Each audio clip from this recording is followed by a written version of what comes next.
2027 bill. We hope the bill will soon be considered by the full House and then, as you know, negotiated with the Senate before becoming law. So there is still plenty to discuss today in our FY27 proposals, as well as how the department is implementing FY26 funding provided earlier this year. Now, despite being late in the budget season, I believe this hearing is well-timed. As you may have heard, I just returned from leading a CODEL to South America. I was reminded, once again, how much leadership matters. President Trump and your leadership, implemented by our embassies abroad, has really fundamentally changed the course of our foreign policy and history. And it couldn't have come at a more important time. Following 4 years of the previous administration's efforts to consistently reward our enemies and frustrate our allies. Likewise, we see the positive impacts of the leadership of key partners in our hemisphere, such as President Peña in Paraguay and President Milei in Argentina, who are standing firmly with the United States and our shared values. Despite tremendous pressure, and in doing so, advancing the national security and economic prosperity of our country as well as theirs. But while the anti-American, anti-freedom forces in our hemisphere are really being defeated at the ballot box, they're not giving up. On the contrary, they are aggressively trying to sow chaos, including through violence. All you have to do is look at what they are doing right now in Bolivia. The region also is confronting external malign influences, most notably the PRC, who are not happy about what you and President Trump are accomplishing in partnership with pro-American allies. They're ratcheting up the pressure and will continue to fight back in what is now really contested space that America has ignored way, way too long. The Trump administration is transforming the world in bold and durable ways, and as chairman of this subcommittee, I intend to provide the resources you need to ensure we can double down on our wins and continue to support freedom and security throughout the hemisphere and beyond. However, we don't need to increase top-line funding to do this. In fact, our FY27 bill, reduces spending by $2.7 billion from the enacted level. That is in addition to the $12 billion in responsible cuts to funding that this committee has delivered since 2023, because the greatest long-term threat to our country's stability and security is our debt. So with less funding, this bill does more. I want to repeat that. This bill does more for our national security. We provide an increase for embassy security to keep U.S. personnel safe. We increase foreign military financing and international narcotics control and law enforcement to ensure our partners and allies around the world have the best equipment and training to advance our shared security. I would note that your budget request in two of these areas, embassy security and counter narcotics and law enforcement, is greatly improved from the FY26 request by seeking levels that more accurately reflect the needs that we see today, especially to carry out President's national security strategy, the President's national security strategy.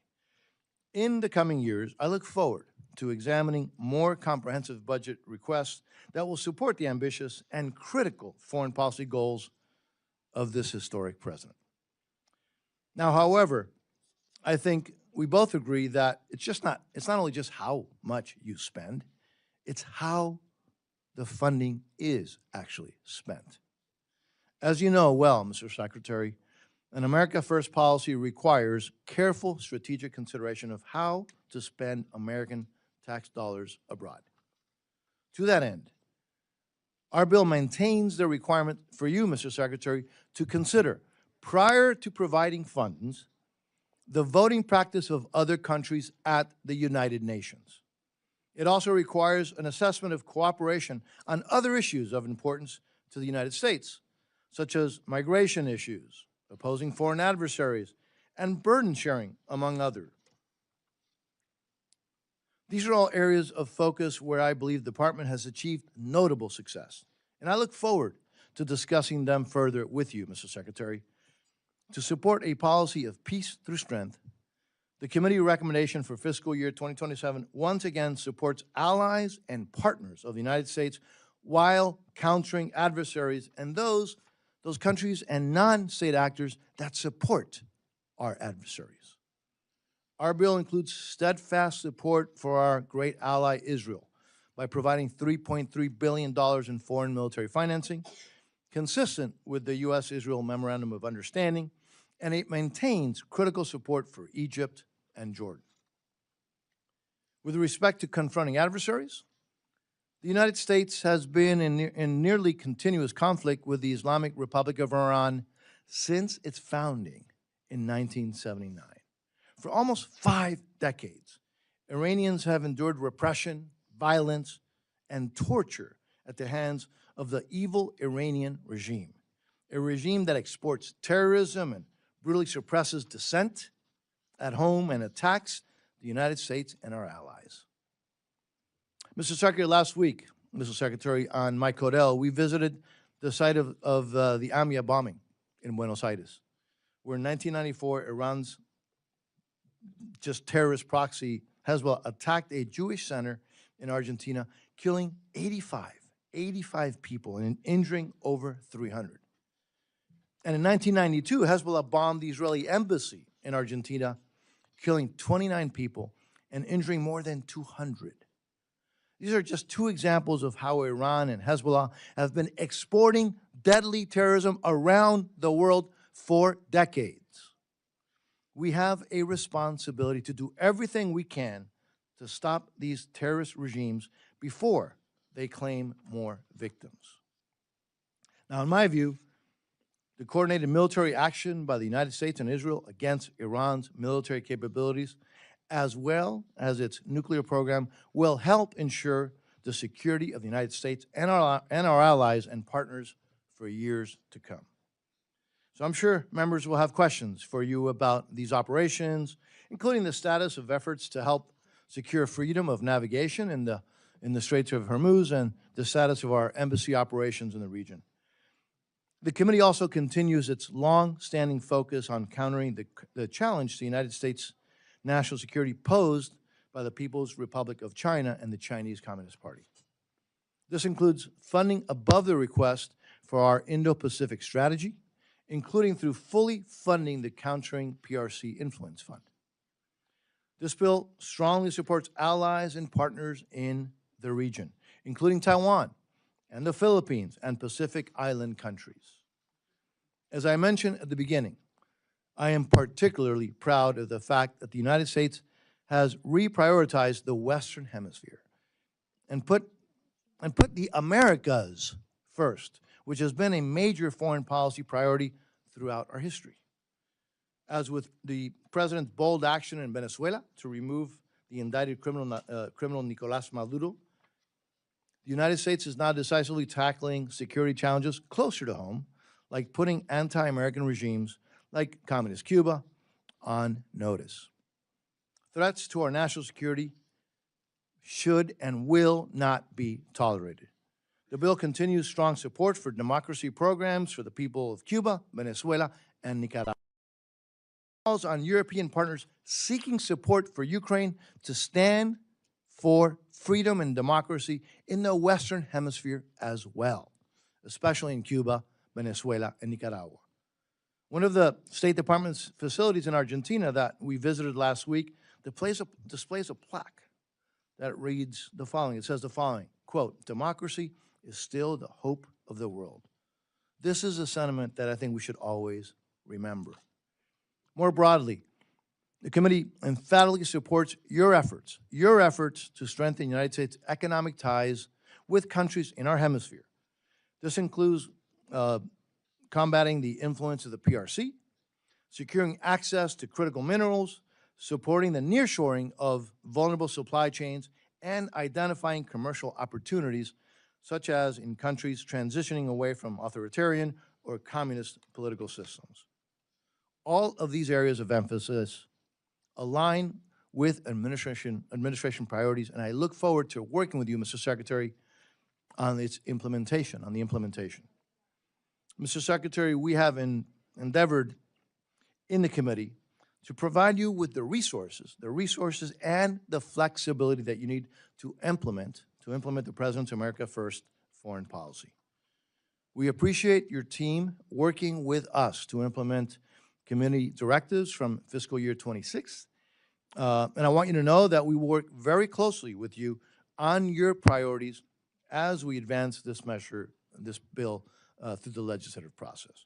Now, before I conclude, let me thank you for your service and your family, Mr. Secretary, and also reiterate how much we appreciate the service of the men and women of the Department of State. Let me now turn to the ranking member. By the way, another great Floridian, for her opening remarks. Ranking Member Frankel. Thank you, and welcome. Mr. Secretary, you know, it really is something that the three of us all served in the Florida legislature together a long time ago. And I also want to say, I want to just thank my chair, who we work very hard on bipartisanship, because one thing I do really believe is when we're talking about facing the world and the challenges, that we have to try to be on the same page. Now, we do have some differences of opinion, which I will talk about today. And I also want to say, Secretary, I saw you this morning, your testimony. This is a very rigorous day for you, and we see you all over the world. And I thank you for your service. I may not agree with everything you say or do, but I have a lot of respect for the time and commitment that you put into your job. On the budget, I'm not going to talk that much about the budget. I really, the comments I have are really going to be on what's going on in the State Department from our point of view, Democrats' point of view. We do have a couple of missing members. I want people to know, because it's primary day in some of the states in this country, and so they're out actually in their reelection. It's not that they didn't want to see you. I just want to say on this budget, last year we worked out, I think, I didn't like the top lines. I think we could have had more money, but the fact is we did come up with a bipartisan agreement. This year, our budget passed here only on Republican support. For us, things were missing, like our paying our dues to the UN, family planning for the women of the world, human rights. We think we have to do a better job on that. And I hope as our budget goes through, we can get together on those points. But at the core of this hearing is about whether America leads or retreats, whether we prevent crises or wait for them to become catastrophes, and whether we preserve the diplomatic, development, and humanitarian tools that makes and will make America safer, stronger, and more prosperous. Mr. Secretary, when you started your tenure at the State Department, I was honored to attend your welcome. I will tell you that I thought you were there with me, right? Or I was there with you. We were together. We were together with a lot of other people. And I would just say this, your remarks were inspiring. And I left very, very hopeful about your commitment to democracy and American leadership. And then what happened? Doge came in with Elon Musk. I'm not going to go through the litany of names, came in with what I think was an insidious sledgehammer. Because we have witnessed the devastating consequences of the devastation and dismantling of USAID, the terminating of critical health and development programs, and forcing thousands of experienced public servants out of government. And the consequences are not hypothetical. People living in some of the world's most vulnerable countries, places facing poverty, conflict, hunger, and weak health systems that have long relied on American partnership and leadership, places like Sudan, Haiti, Ethiopia, are losing access to health care. Families are going hungry, humanitarian crises are deepening, and Americans' influence is shrinking as our adversaries are expanding theirs, AKA, of course, China. In just 1 year, Mr. Secretary, these cuts have contributed to more than 750,000 deaths worldwide, roughly 88 lives every hour. Malaria is surging. HIV treatment programs have been disrupted. Health centers have been closed. We hear reports from countries like Haiti, the Democratic Republic of Congo, Bangladesh, and Jordan, where cuts to family planning have forced more than 1,400 clinics to shut their doors, leaving an estimated 9 million women without care and contributing to increases in hemorrhage, infection, unsafe abortion, and preventable death. These are the mothers of the children, the spouses that we expect to be taking care of families. Experts warned us we're on track for millions more preventable deaths by 2030. And meanwhile, a dangerous Ebola outbreak in the Democratic Republic of the Congo is spreading rapidly, making it harder to contain by the administration's decision to cut funding to the World Health Organization, which has resulted in their staff cuts. And now, this is a good one, or a bad one.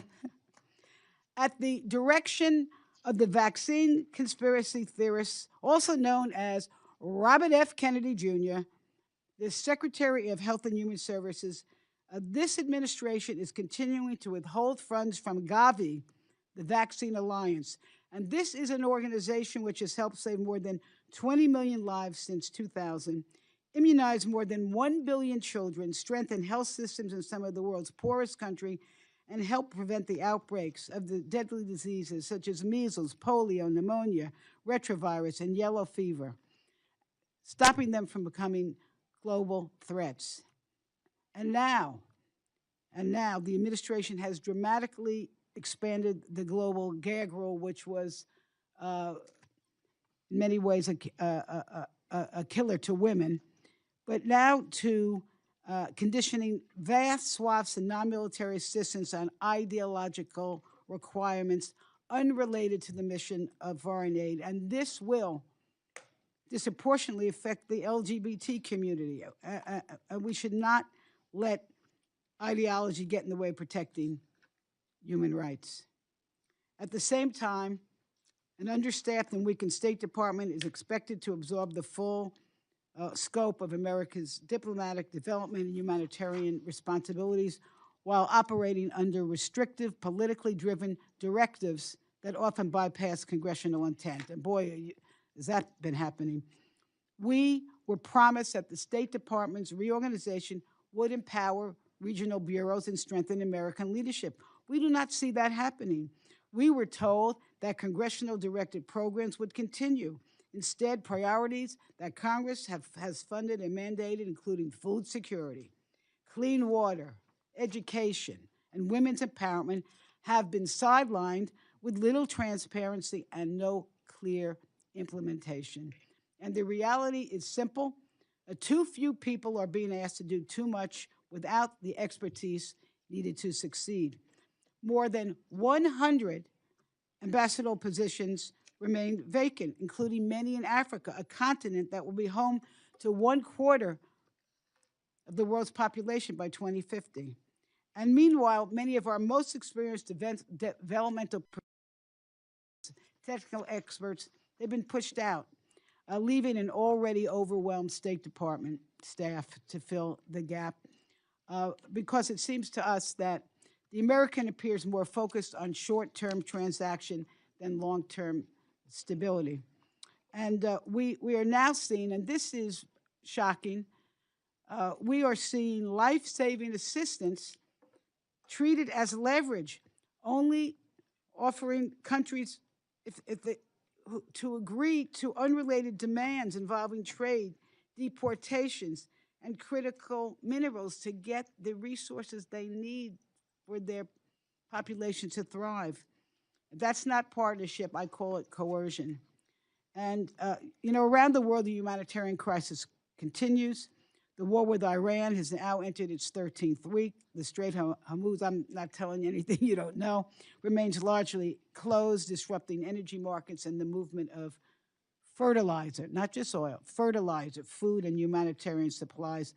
And these consequences are not only felt abroad, but also, of course, here at home, especially to our farmers.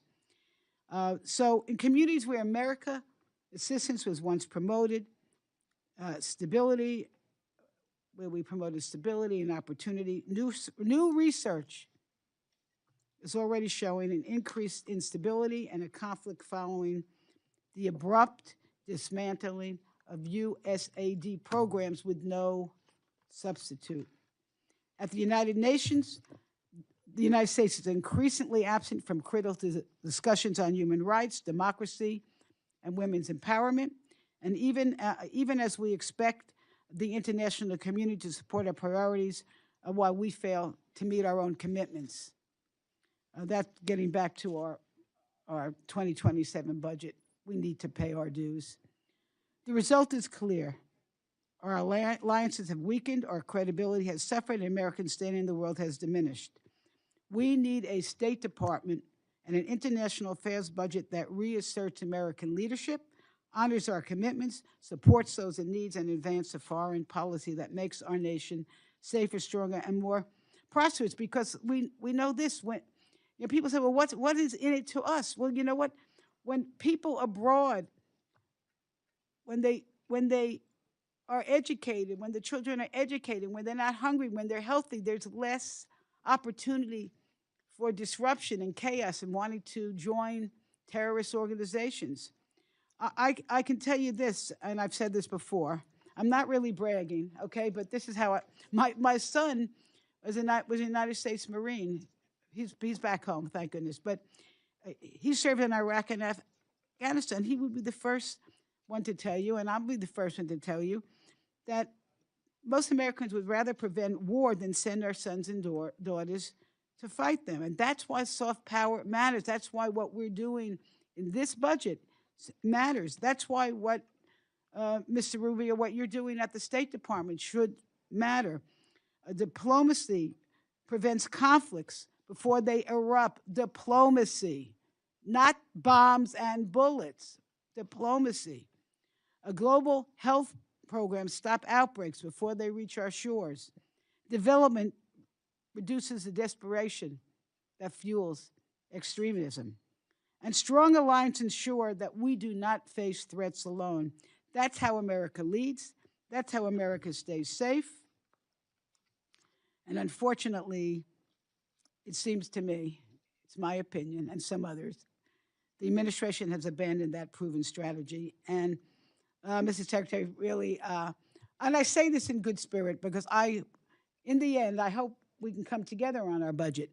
And I hope you'll share today with this committee how the United States intends to meet today's global challenges without sacrificing the diplomatic, development, and humanitarian tools that have long advanced our interests. And we'll look forward to your testimony and to the questions of my colleagues. And with that, Mr. Chair, I yield back. I thank the ranking member. And by the way, having a member of the U.S. military in your family is a very good reason to brag. Absolutely. Okay. So we'll now yield to the ranking member of the Appropriations Committee, Ms. DeLaura, for her opening statements. You're recognized, ma'am. Thank you very much, Mr. Chairman, and thank you, Ranking Member Frankel, for the recognition. And I want to just say welcome, Mr. Secretary, and look forward to your testimony and questions. There is an old saying, often attributed to Benjamin Franklin, that by failing to prepare, one is preparing for failure. That is a fitting description for this administration's foreign policy. To start, the Trump administration has hollowed out much of the American diplomatic corps. There are 195 ambassadorships in the United States Foreign Service. As of May 19th, 109 of those positions were vacant. We do not have ambassadors to either Ukraine or Russia, and the president has been unable to mediate an end to the war there, despite his campaign promise to do so within the first 24 hours of his term. Conflict in the Middle East continues to escalate, with ceasefires all but abandoned. Prime Minister Netanyahu has announced he intends to deploy Israeli forces to occupy 70% of the Gaza Strip, while continuing strikes in Lebanon. Settler violence in the West Bank is becoming more aggressive by the day, and the president appears to have completely given up on peace talks to end the war he started with Iran, resuming military strikes over the weekend. The rationale for the war shifts whenever the president speaks. At first, it was to topple the regime and free the Iranian people. Then it was to cripple their military capacity. Then it was to preempt a response to an attack that Israel was poised to carry out. Then it was to reopen the Strait of Hormuz, which was open before President Trump started the war. The most recent justification is to prevent Iran from developing a nuclear weapon, a goal they are now pursuing diplomatically after failing militarily. The Iranian regime is still in place. The Iranian people are not free. The Iranian military remains strong enough to control the Strait of Hormuz. I often wonder whether or not anyone suggested that that was something that Iran might do in this context. The Defense Department estimates that we have spent some $30 billion on this war, although the true cost is likely much, much higher. And what do we have to show for it? We find ourselves in the absurd position of having begun a war to pursue a goal that the Obama administration had already achieved more than 10 years ago, but that the Trump administration reversed. The Joint Comprehensive Plan of Action, or the JCPOA, was painstakingly negotiated over the course of 20 months by diplomatic experts in close coordination with our partners and our allies. It prevented Iran from enhancing uranium to the grade necessary to produce a nuclear weapon. It allowed for independent inspectors from the International Atomic Energy Agency, an organization to which we currently do not have an ambassador, by the way, to verify Iranian compliance, which they did. By contrast, the current talks are happening in a much more tense environment, with pressure that's coming from conflict, ongoing conflicts, and U.S. leveraging tactics. There is no clearly defined plan for how a new agreement would be verified or enforced, and it is unclear what international partners would be involved in supporting or helping to implement it. But President Trump tore up the JCPOA less than 3 years after it was signed, and Iran promptly began enriching uranium to weapons grade. After claiming that Iran's nuclear program had been, quote, obliterated less than a year ago, the president is now realizing that you cannot destroy Iran's nuclear program by bombing it. You can only delay it. And the only way to secure a nuclear-free Iran is to negotiate a deal. But after failing to do this, the president threw up his hands in the air saying, and this is a quote, "I don't care if negotiations are abandoned." So here we all are, forced to suffer the consequences of the president's indifference. Americans are paying higher prices for gas, for groceries, and everyday necessities. But by his own admission, the president does not care if the war drags on, and he does not think about its impact on the American people at all. After taking office, the Trump administration withdrew from the World Health Organization and dismantled the U.S. Agency for International Development. Thousands of programs were canceled, and thousands of programmatic experts were laid off. Subsequently, health clinics were shuttered, disease surveillance systems were greatly weakened, all while our global health efforts were withheld and exploited as leverage to extract concessions from partner nations who depend on them, holding them hostage for the health necessities that they needed until they might have agreed to a trade agreement. Now we are faced with a significant infectious disease outbreak in Central Asia and Central Africa, a species of Ebola for which there is no authorized vaccine or treatment, is rapidly expanding and is expected to take months to address. It is primarily concentrated in the Democratic Republic of Congo, where we do not have an ambassador. Ebola does not wait for bureaucratic reorganizations. It spreads when surveillance systems are weakened, health workers are laid off, clinics lack protective equipment, and communities lose the trusted partners who help detect and contain outbreaks before they become public health emergencies. Thanks to years of investment through the Department of Health and Human Services, we have a number of facilities in the United States that are equipped to safely treat patients with Ebola, as well as other infectious diseases. In the 2014 Ebola crisis, we established these facilities. We made a $160 million investment. But this administration is blocking those specialized facilities from receiving Americans who are infected. We have asked numerous U.S. government employees and partners to put themselves in harm's way to help us keep safe. And how does the Trump administration repay them?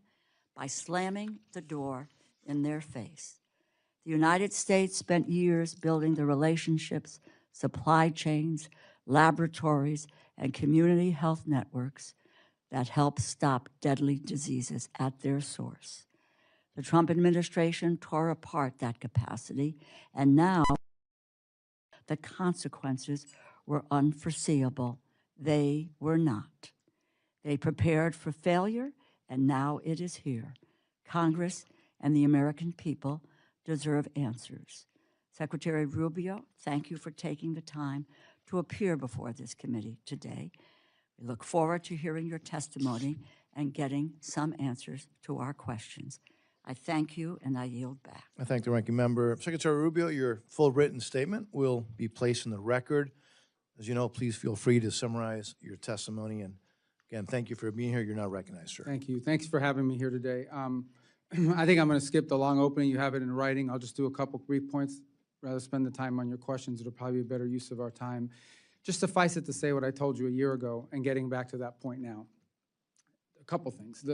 In terms of U.S. foreign policy. Stop supporting Israel! Stop supporting Israel! Israel committed a genocide in Palestine that's still ongoing, and now they're committing another genocide in Lebanon. And what are you doing? You're serving Israel! Stop serving Israel! All right. The core of our, is that, can continue now? All right.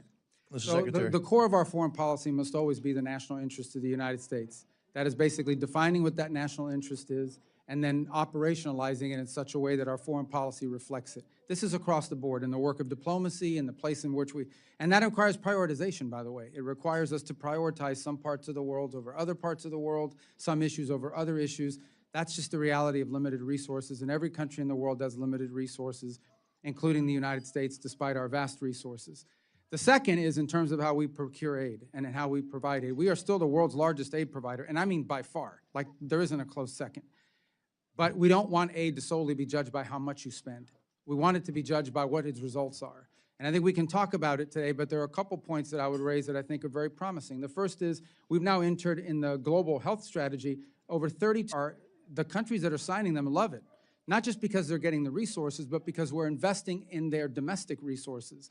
In essence, we are trying to lay the groundwork in many of these countries where one day they will no longer need foreign aid because they will be able to sustain it. We're helping build the internal infrastructure other than, as opposed to relying on extensive NGOs and things of this nature in the long term. We want them to build their own domestic capacity. We'll help them, and they're very happy because it also gives them sovereignty over the way some of their aid is being dispersed in those countries.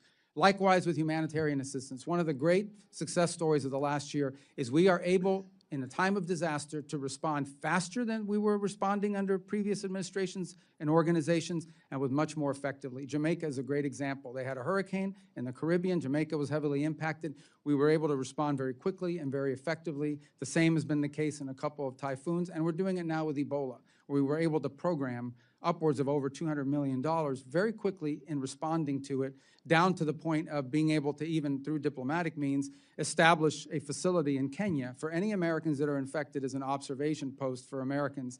If someone's infected with Ebola, they will be transferred to a facility that could care for them. If they're not infected after the observation period, they'll be able to return to the United States or wherever it is they're traveling to. But we've also provided assistance to the individual partners that we have at the UN and in other places in providing aid immediately. So I would say that today, foreign aid has become more nimble, more responsive. It's operating faster because of some of the flexibility that you've given us to respond, but also more creative. And that's particularly true in the global health strategy. We can talk more in depth later on about some of the arrangements that we've made with international organizations. As an example, the Global Fund, and our ability to meet our commitments to them. We've worked very closely with them. They're very, very happy with the way we've outlined our contributions to the Global Fund. I think there's a statement today from the UN and OCHA on the work that we've done with them and the ability to provide them the funds and resources necessary to carry out their mission. So I would just say that I feel like, while it is still ongoing and there's always a process, I feel like we have made dramatic improvements in the way American foreign assistance is delivered across the world, but we're able to do it now, not just in a targeted way, but in a more effective way, in which it's not simply being judged by how much money you're spending. It's being judged by what results are you getting from it. And there'll be more to talk about in the field of PEPFAR and otherwise if you want to ask about those. Now, I'll find a way to work it in. But I don't want to take any more time. I want to get to your questions, so thanks for having me. Well, thank you, Mr. Secretary. And for the members, I'll call on members based on seniority of those present when the hearing was called to order, and as always, going alternating between each side. Each member will have 5 minutes for questions and responses. I anticipate that we'll have enough time for 2 rounds. So let me begin, Mr. Secretary. Mr. Secretary, if a country is a U.S. designated state-sponsored unarmed U.S. civilian aircraft in international waters and kidnapped and held hostage a U.S. humanitarian aid worker and harbored terrorists and fugitives from U.S. justice and closely is allies with another state sponsor of terrorism, which is Iran, and provided intelligence and security support to the narco-trafficking, anti-American Maduro regime in Venezuela, and was found smuggling hundreds of tons of weapons material to North Korea, and repeatedly welcomes Russian spy and warships, and encourages thousands of their nationals to deploy to Russia to fight on Russia's side in Ukraine, and is currently giving China access to spy facilities with signal intelligence capabilities, and furthermore orchestrates an extensive espionage network against the United States, and has over 300 military drones within reach of U.S. territory, including U.S. military installations and nuclear facilities. Would you consider a country like that as a threat to the national security interests of the United States? Yeah, and I think you're describing Cuba, and that's absolutely the case. But I think one more point I would make is all of these violent Marxist, left-wing, radical terrorist groups that operate in many countries have destabilized Colombia, for example, for years, and others all found their seed money from Cuba as well. They sponsored these groups all around the region, and part of the region is still paying the price for the rise of those groups, particularly the FARC elements that have now spun off and are actually carrying out violence as we speak in Colombia. Yeah, and I hear that from heads of state throughout Latin America, the impact that regime continues to have, the threat to their security, to democracies, and to our national security. Let me shift again also to the Western Hemisphere on Venezuela. We know what happened. This fugitive of U.S. law is now in here in U.S. custody, and that we thank the Secretary, you and the Secretary of War, and in particular the President for his leadership on that. You have laid out what I believe is a clear 3-phase plan for Venezuela: stability first, and then recovery, and then transition. Where are we in that process, and are we still on track? Yeah, first, I think it's important to remind, I think tomorrow will mark the 5-month. I know 3 years ago, 7 years ago, 5 months ago, that's how long we've been into this process. So let me say, Venezuela is not today where we hope it will be for the peoples of Venezuela's sake, but it is on a trajectory that I think is a very positive one if it continues, and it has to continue. As you said, our first priority was stabilization. We did not want to see mass migration. We did not want to see a civil war. We did not want to see societal breakdown. And that required working to the extent possible and wise with existing institutions, not to preserve them or to perpetuate them, but to ensure that we didn't have systemic breakdown. The second is recovery, which is the phase I would argue we are primarily in right now, and that is the ability to recover their economic vibrancy, to allow small businesses to develop and the like. And part of that is ensuring that the wealth of that country, which is primarily through mineral resources that are, and energy resources, are going to help the people of Venezuela directly. And that's what you see through the Treasury blocked account, is that the money that they're generating from these oil sales is being driven to pay for things like salaries and to buy medical equipment and things that are beneficial to the people, not being pilfered and used as side hustles to help, cronies. Obviously, more work remains to be done. Ultimately, and other things that need to happen, ultimately, the answer in Venezuela is a free and fair democratic election, because it's not just the right thing, it also is necessary in order for them to be able to attract the kind of investment that they want. In order for it to be a long-term and investable place that can attract the kind of capital and interest and normalize the way their economy works, they will need to have a government that is legitimately in place through elections. But you have to create the conditions for that. Those conditions include free and open media. We've seen independent journalism operating again in Venezuela. That's been a positive. You need to give space and time for political parties to organize and prepare them, position themselves to participate in those elections. You need a new electoral council because they're the ones that are going to be counting the votes and ensuring that the vote is legitimate. All that work is ongoing. There are multiple areas of cooperation with the interim authority, some of which are not publicly discussed in the proper setting we could, that have been very positive. And I also think, for talking about diplomacy, we now have an embassy open there with Americans on the ground every single day, interacting with the business community, with American businesses that are interested in coming in, with members of the interim government, and also members of the opposition. So I think we're making good progress. We're not where we need to be, but we're only 5 months in, and I think it's important to remember that, because this will take some time. We're dealing with 16, 18 years of a system, and reversing that responsibly will take some time, but we're moving in that direction, I think, in a good pace. Thank you, Mr. Secretary. The ranking member, Ms. Frankel. You're recognized. First, just very quickly, Iran's proxies have been the cause of so much human suffering, not just in Israel, but around the world. Of course, Hamas was responsible for the attack on Israel. We see Hezbollah shooting rockets into Israel, but other parts of the world. Question is, are billions of dollars or any funding going to go back to Iran so that they can resume to fund their proxies as a result of the deal that you are talking about? Well, first of all, the deal that we are talking about, or the deal that you've seen reported in the media, is a dynamic situation, because the first thing, sort of what needs to happen at the front end is they want us to lift our blockade so they can get their ships to market. That isn't going to happen unless they open the straits. So that's the first thing. The second thing that has to happen related to the first is they have to agree to enter into negotiations that are on very specific topics, which they have not been willing to do in the past. Number one, they have to agree to negotiate on the issue of no enrichment. Number two is they have to be willing to agree to dispose of the... I don't mean to... I know, but it's going to get to your point, I promise. Please, okay. The second thing is that they have to agree on the issue of the highly enriched uranium. Now, what you're asking about is, what about sanctions relief or frozen funds and assets? So let's begin by saying that this regime, as you have rightfully pointed out, even despite sanctions, even despite all the pressure, have found a way to funnel money and resources to these proxy groups. What's being discussed is, what do they get in exchange?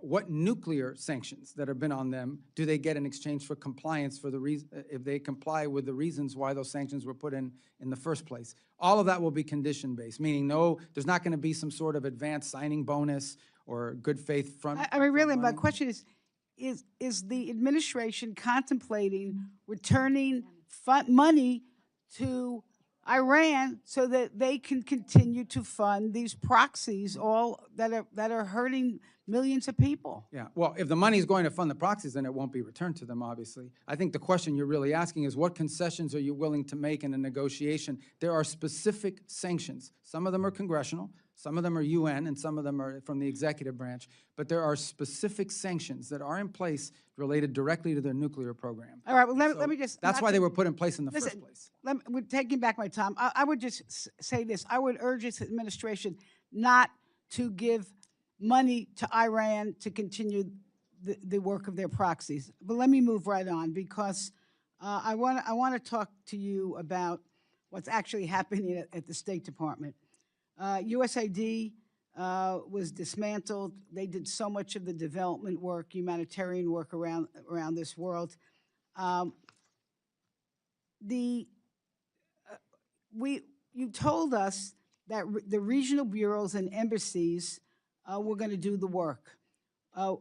We have sent directives from Congress to the State Department, and for example, millions for education, for agricultural capacity, for water and sanitation.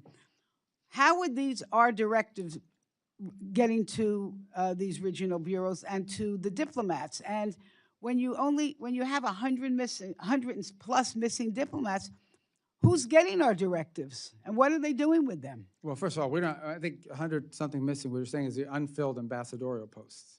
But every mission of the United States is staffed. If they don't have a Senate-confirmed ambassador, and we would prefer to have Senate-confirmed ambassadors. Now, as you know, there's a process for doing that. Some of it's, I think we've only gotten like 100-something nominees in State Department through the Senate. And some that I think we need to pick up the pace in terms of appointing people to some of these posts. And believe me, I want that to happen. But I don't nominate them, so we have to work with the White House to get those names out there. Now, on your fundamental question is, what is the role the Embassies and Regionals Bureau play? And I think the answer to that question can be found, again, I want to harken back to these global health MOUs with 32 countries, which is a conglomerate of different aid programs that are involved in helping with health, and it could include water projects.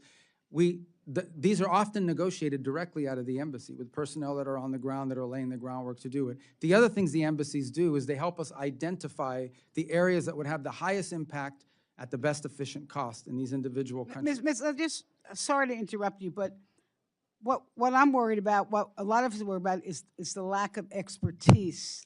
The expertise, so your people in the various countries even know what to do. What has happened to that? So there were thousands of people fired. I mean, how do we know that in each of these countries you have someone there who knows how to fix a water system? Well, first of all, I think that we would ideally do in every one of these cases that we would be partnering with the local government, with the domestic government, with our host nation, to ensure that we're relying on do this work. And our job, it depends on the country, and that's the unique part of the way we approach this. You could do a bucket, and you can say, this is money for X, and it has to work exactly the same all over the world, or you could do it the way we're doing, which is understanding that a health MOU with one country maybe look very different than what a health MOU looks like in another country. And then we would have to hire or add, depending on the contract, whether it's an international partner or others, if necessary, the expertise for implementation.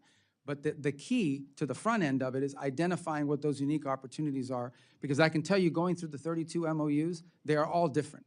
And Mr. Secretary, I can tell you this, that because of whatever the lag time, the lack of expertise right now, there are literally thousands and thousands of people dying. I know there's. By the way, I just don't agree with that number. But I just, Mr. Chair, just one question. And we'll have another round. Okay. We'll have another round. One more thing. This is very important. All right. We have. She is a Floridian. I'm going to have to give her. I understand. No, we have heard. First of all, this country right now has a immigration policy which is an abomination. We're taking innocent people who have committed no crimes off the street, and we are sending them to countries, some of them that they have no connection to, and we are hearing that the State Department is out there making deals with foreign countries and saying, if you want to get development funds, or healthcare or humanitarian funds, you must take X amount of deportees. And Mr. Secretary, you're going to have to answer that relatively quickly because we're way Yeah. past time. I don't know where you've heard that from. We have certainly negotiated third country agreements with multiple countries around the world, but none of them are under threat. In some cases, for example, they have said, well, we'll do this for you but we have some costs associated with assuming this responsibility, and we provided them funds to deal with that. But I can't recall of a single instance, I don't know who's reporting this to you, where we're basically threatening a country that we're gonna never deal with them again if they don't help us. But obviously, we are friendly and help, but this is the way diplomacy should work. Honestly, let's be frank. We are going to reward those that are good to the United States. We're not gonna be as friendly to places that are not furthering our national interests. For a long time, this has been going on. There are countries around the world where we were spending millions and millions of dollars, and they vote with us, against us, 99% of the time at the UN, and all the commercial contracts are with China. But yet we're funding their entire healthcare system. Look, I think that's a legitimate thing to say, hold on a second, does this make sense? All right, let's move on, and we've given the ranking member, because she is the ranking member, and she's my friend and partner, way over time. And thank you, Mr. Secretary, for indulgence. Speaking of now, the Vice Chairman of the subcommittee is recognized. Mr. Edwards. Thank you, Mr. Chairman. Mr. Secretary, thank you so much for being with us. I recall when you were with us about a year ago, you talked about the new focus of the United States State Department. I want you to know that I was privileged to participate last week in the CODEL led by the esteemed Chairman Diaz-Balart to South America, and had the opportunity to witness how effective and how targeted our foreign assistance is being used to, in your words, to further the interest of America.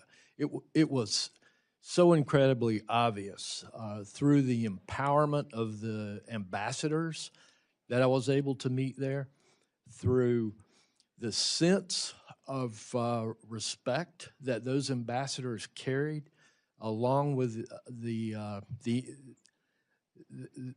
not only the empowerment that they had, but the sense of respect that they had from the people in those countries, almost to the same level as their very own heads of state. And it was so heartening to see your words put into action in those countries. It's truly working. We saw evidence that narco-terrorism is being eliminated. We're saving lives here in America because of that. It was obvious that the influence of China is being diminished, and that the United States is being so much more recognized as not only a military and economic strength, but as that soft power that I continue to hear members here on this panel speak of. And so I just commend you and the administration for the work that you're doing. I got to witness it firsthand, and I appreciate the chairman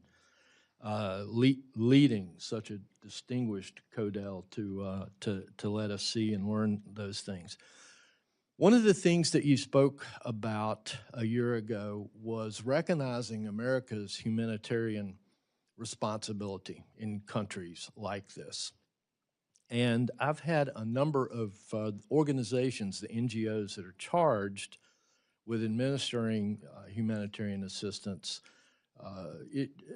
Talk to me about concerns with the predictability of the funding that this committee has appropriated. And I think you can probably agree it's necessary for them to be able to predict when that funding will come available so that they can plan human resources, so they can plan on supply lines and that sort of thing. What advice can you give this committee and those folks that are charged to implement the humanitarian needs on how we can work better with the State Department on that predictability?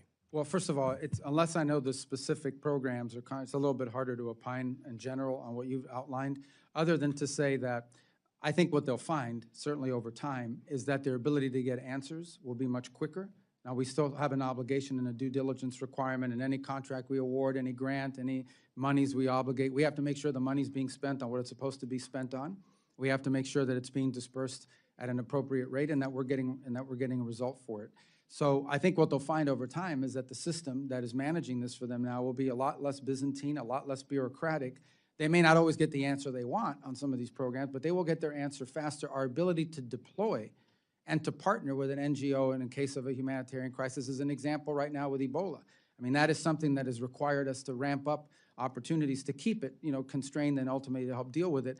And we have partnered with Samaritan's Purse. We have partnered with some others who are involved, and some international organizations as well. And our ability to deploy and quickly provide the funding for that, more of a sort of an acute event as opposed to a chronic one, is better than it used to be. We are responding much faster than it was in the traditional system.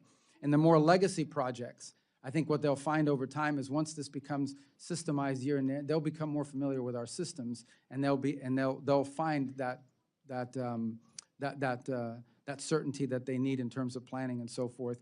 But I would just say we'll continue to communicate with your offices on specific programs as we've done throughout the year when people raise one with me and say, this specific contractor, oftentimes what you'll find is because the system is new, they still haven't figured out how to work through it. Once we can resolve that, it becomes more systemized for both sides. Thank you, and I look forward to working with your department in order to do that. Great, thank I you. yield. Thank you. Just a note that on this side, we've been on time, but I'm not complaining. The ranking member of the full committee, it's a privilege to recognize you. Thanks for not complaining, Mr. Chair. Mr. Secretary, nearly 60% of Americans disapprove of President Trump's illegal war of choice with Iran. The war has led to skyrocketing fuel costs for Americans, needless deaths of American service members, while failing to achieve any of the stated aims of the war. In the meantime, it seems that the Trump administration seems to have forgotten all about the crisis in Gaza. Nearly 8 months after it was signed, the administration's 20-point peace plan stands largely unfulfilled. I have it right here. It looks like there are 4 and 5 have been accomplished, and the rest have not been accomplished here. Most Palestinians in Gaza are sheltering in overcrowded tents, pests and rodents spreading disease. Health services remain limited. Israeli military strikes have escalated despite the ceasefire, pushing the total death toll to nearly 73,000. Late last week, Prime Minister Netanyahu ordered the IDF to seize 70% of Gaza in complete violation of the ceasefire agreement. So, Secretary, the State Department must take the lead for the U.S. implementing the President's 20-point plan. What is the status of implementation? What progress should we expect to see in the next few weeks? What is your response to Prime Minister Netanyahu's directive? You're talking on Gaza? Yes. Yes, okay.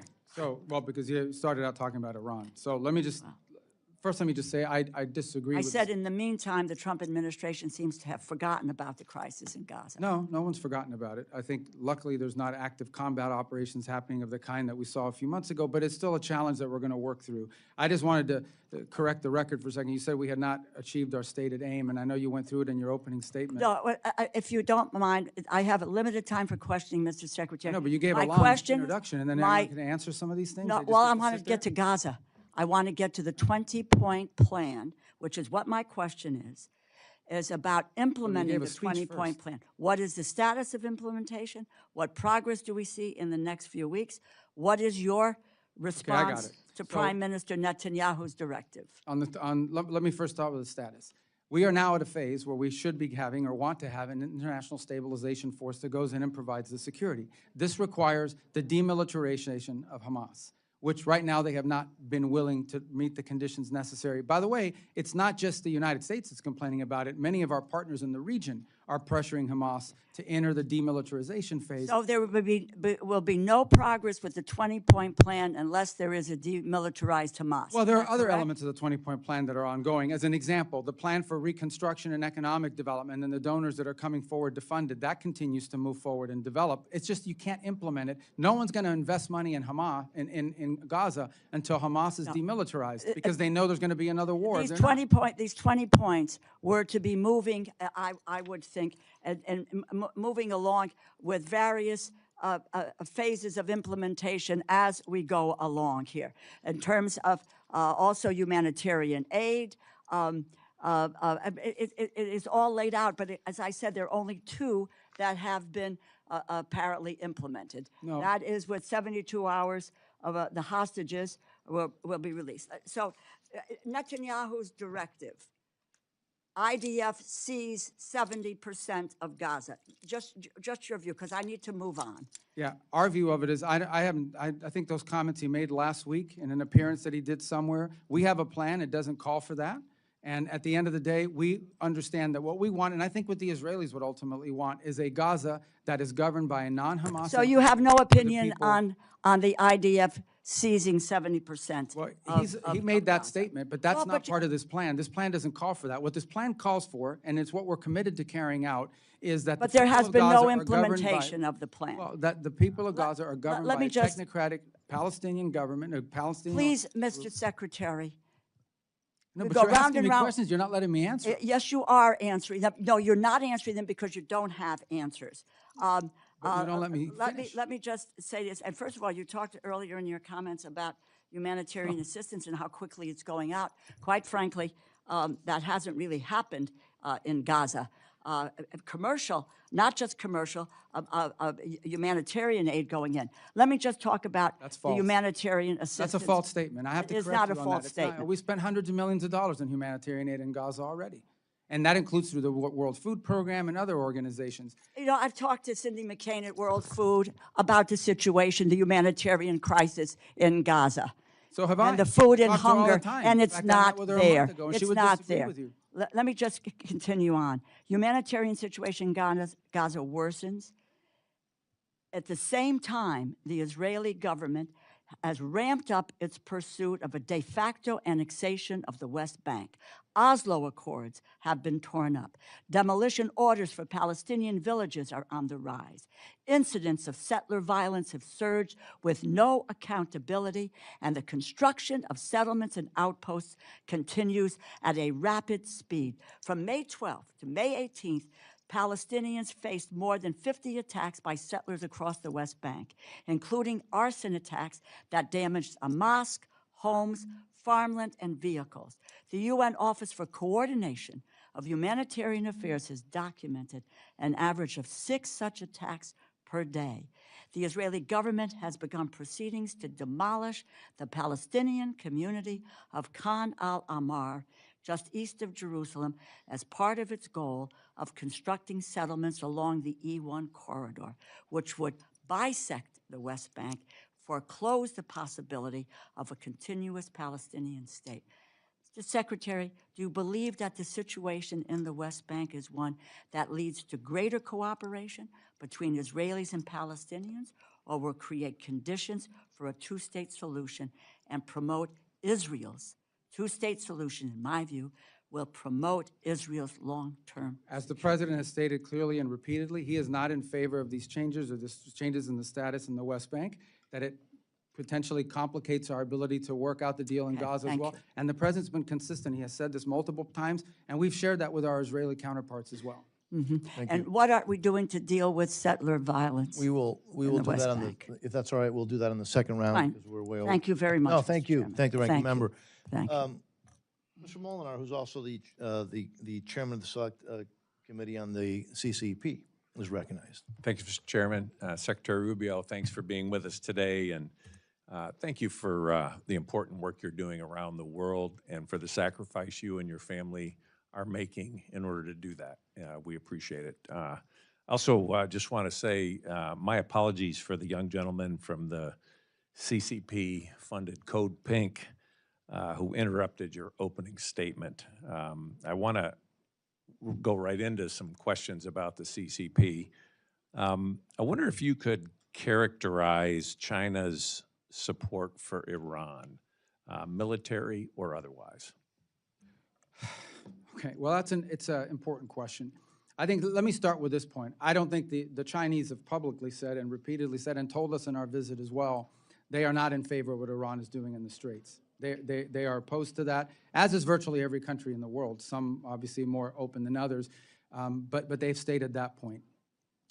I would say that China has not provided any assistance to Iran that in any way impeded our operations or ability to operate. They clearly have had a previous relationship, and you can see that in some of the military equipment that they have is certainly of Chinese origin, and likewise. But we have seen no signs in the short term that during this situation, that anything they've been providing them has in any way changed the dynamic in the battlefield, and I think they've been quite cautious about engaging themselves in it. That said, we would like to see their help at the United Nations. We have a resolution right now. It has the highest number of co-sponsors of any resolution ever proposed before the Security Council that would, create authorities to deal with what's happening in the Straits. And unfortunately, the Chinese continue to threaten a veto of it. So if in fact they are against the closure of the Straits, they should be endorsing this, or at a minimum abstaining and not using a veto of it. The Russians are another matter, of course. They're vehemently opposed to that resolution for a variety of different reasons. But I would say that as time goes on, the Chinese economy will begin to be negatively impacted by what the Iranians are doing for two reasons. The first is because the concept of a tolling system sounds intriguing. The reality of it is very hard to implement. And in fact, you saw a Chinese destined vessel attacked and hit 2 weeks ago by the Iranians.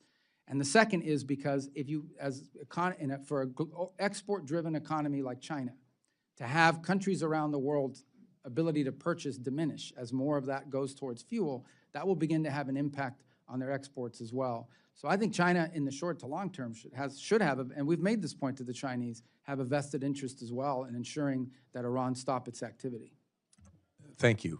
There was a media report recently that Iran may have used a Chinese missile to shoot down a U.S. fighter jet. Are you familiar with that report? That report, I can't comment on the specific technology that they use. Suffice it to say that, look, they do own Chinese systems. They own some Russian systems, and they've developed some native systems, especially in the drone technology. But I don't know specifically of that. I mean, I'd have to refer you to the Department of War. I would hate to comment on something and give you a misleading answer. Thank you. During the recent China summit, I was thankful President Trump raised the issue of China's prisoners of conscience, and the President indicated that Xi Jinping is seriously considering the release of Pastor Ezra Jin, and I know this is something you care deeply about. Have there been any tangible follow-ups or indications regarding this case or others like Jimmy Lai since the summit? Well, first of all, on Jimmy Lai, the President's raised it twice. He raised it once when we met in South Korea, late last year, October, whenever that was, raised it again during this visit. Pastor Jin is obviously a more recent case, and it was also raised in the meeting. And I don't want to do anything to jeopardize his status or what's working, other than to say that I'm cautiously optimistic that we could potentially find a positive resolution to his case. And those talks and that communication is ongoing. But sometimes with these things, they work better when they just happen. And so I don't want to say anything publicly that could undermine or harm that effort in any way, but be clear that we have raised that, and it is a priority for us. Thank you. As you know, in Michigan, we're proud to have a large Chaldean community, many of whom are still having deep family and religious ties to Iraq. Iraq's Christian communities, particularly Chaldean Christians, have faced years of displacement, economic hardship, security threats in the Nineveh Plain and surrounding areas. How is the administration supporting religious minorities, including Iraq's Chaldean community? Well, as you know, they're just recently forming a new government with a new prime minister. And so I think the fundamental challenge in Iraq has been and continues to be what level of influence do the Iranian-backed Shia militias have inside the country over the government. And in fact, we faced that situation very dramatically during Epic Fury when, in fact, there were launches occurring against our facilities both in Baghdad and in Erbil. So it would be raised within the context of our relationship with the new prime minister. We want to give him a chance to be successful, but we also want to give him a chance to be responsive to the issues that we've raised, including the issues just outlined about, unfortunately, a much smaller Christian community than it was there 25, 30, 40 years ago, but still nonetheless facing very difficult circumstances. Obviously, we also want to see a government that's less under the domain or control of these Iranian-backed militias who still remain very powerful in the country. So those have been the leading features, but we're going to give this new prime minister a chance. We're willing to do things that are helpful to him, but obviously we have things that we're concerned about, primarily the Iranian Shia militias and the influence they have and the danger they pose to the region and to the country. But related to that is the issue you raised, and that is these minority communities inside of Iraq who have faced oppression now for the better part of 20 years and have seen their numbers in areas diminish as more and more people have left the region. But it is a priority, and we do raise it because we think it's important for a sort of a diverse nation like Iraq, for every segment of society to have not just representation, but to feel safe and respected inside the country. It is a feature of our talks with them. Thank you. Thank you, Mr. Chairman. Thank you. Ms. Meng, you're recognized. Thank you, Mr. Secretary, for being here. As the daughter of immigrants, I'm so proud to represent Queens, New York, the world's borough, and a strong community of immigrants and refugees, including a large Afghan community. Even though we promised them safety in exchange for risking their lives for our country, thousands of our vetted Afghan allies remain stranded abroad, including relatives of some of my constituents. Last month, this administration reportedly decided to close Camp Asaliya and force 1,100 Afghans there to choose between going to the Democratic Republic of the Congo, where they have no ties and which is facing an Ebola crisis, and Afghanistan, which would be a death sentence.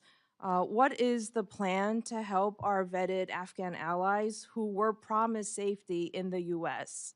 Yeah, well, the plan is, and we're working on this very actively, and is to have more than just those two alternatives. And obviously, the Afghan alternative is not one that's realistic for most of them.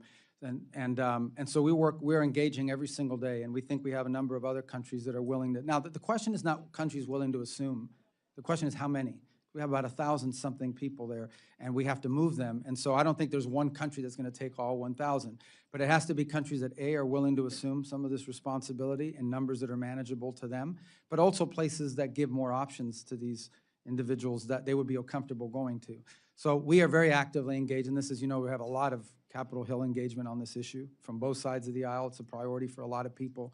And we don't want to see a situation where any of them are being forced back into Afghanistan, because that's just clearly not an option for some of them. The case of relatives of American citizens, I think, is a separate case in the sense that they have ties to the United States. And so that process, the processing is still ongoing in terms of the applications, the background checks, and the vetting and so forth. We're obviously operating right now under a directive that prohibits the entry of Afghans into the United States, but that could change at some point, and that we'll be able to facilitate some of those.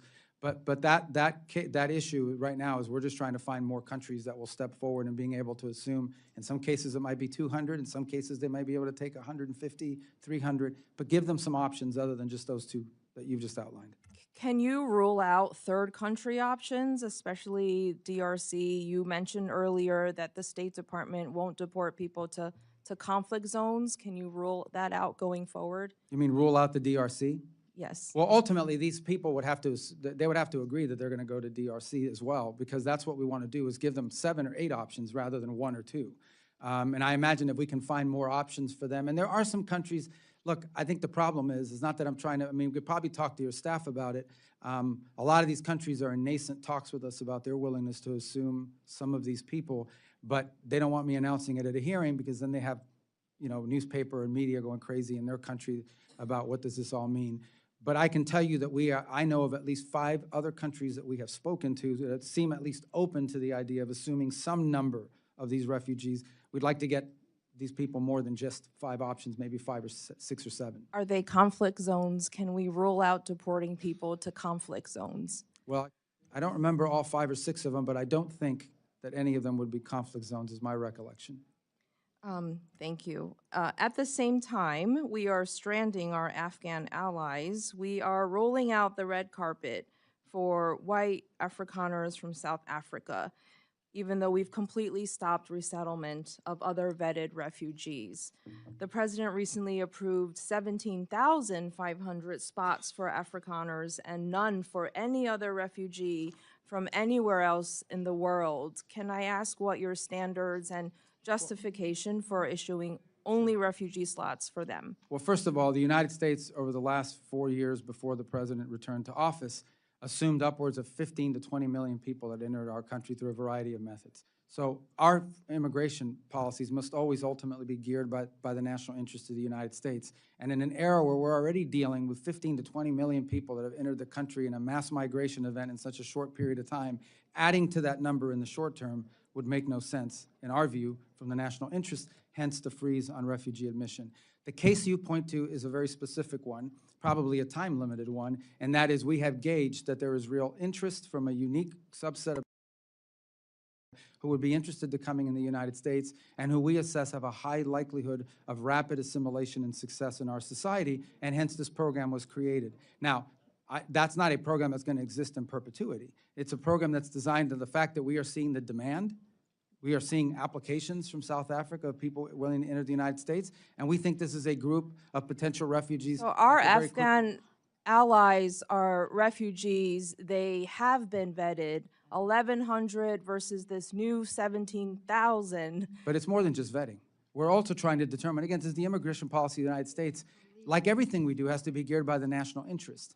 And it is in our national interest, if we are allowing people to enter our country, be people that can quickly assimilate into society and be successful. Why and not become can't public they charges. assimilate into society? A background check I've is been not to the their same as centers assimilation. in my district in Queens. Well, They have assimilated and contribute and pay taxes. Yeah, but we've already assumed a lot of Afghan refugees. As you said, you have them in your district.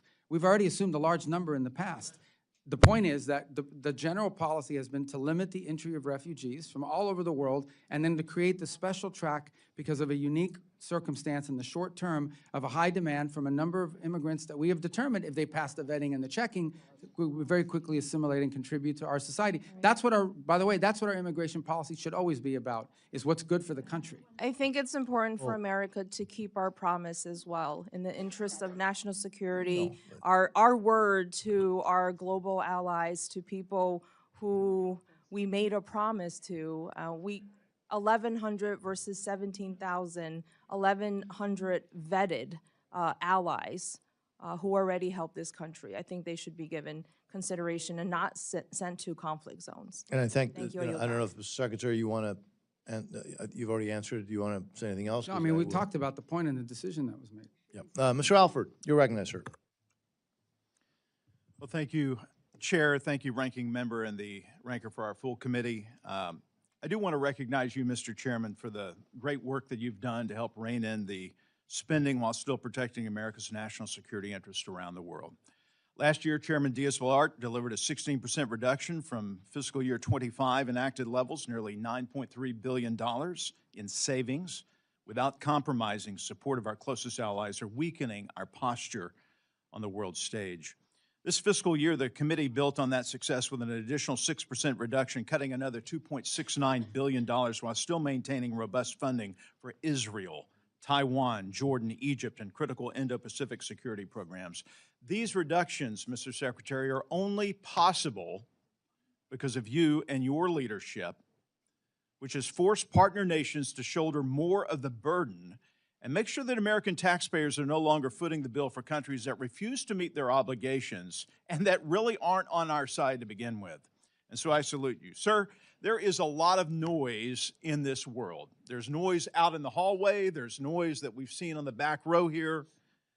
And what I'm about to say is not going to make the news because I used to be in the news. I know what makes the news. It's the clips of the loud people, the Code Pinko people, that want to disrupt and yell hateful things to you, sir.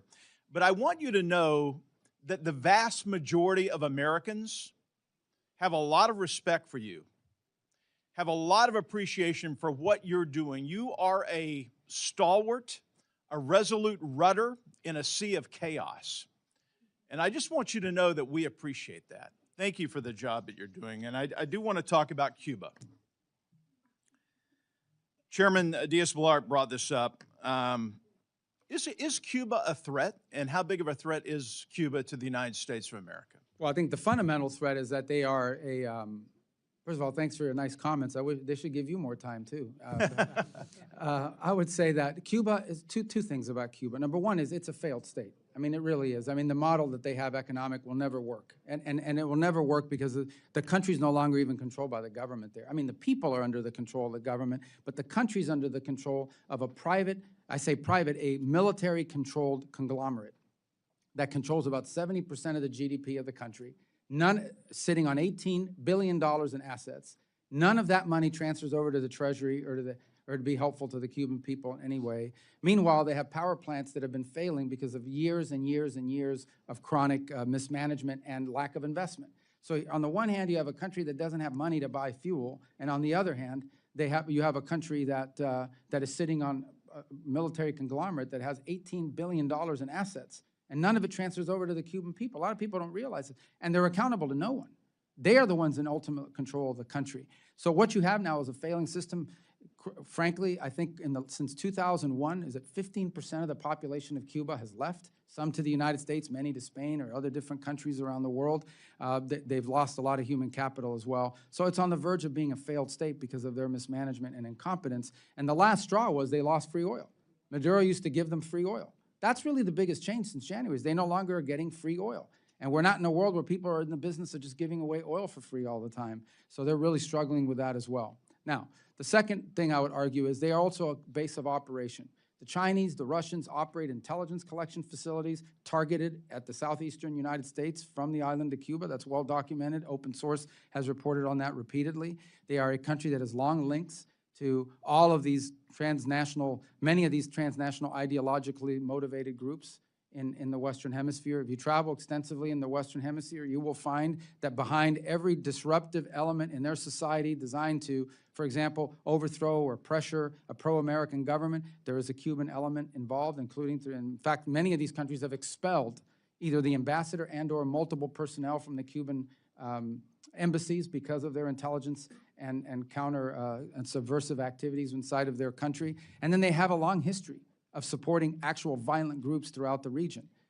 So all of these things pose a threat to the United States because a failed state that's friendly to our adversaries, 90 miles from our shores, that's a threat. So what are we going to do about it?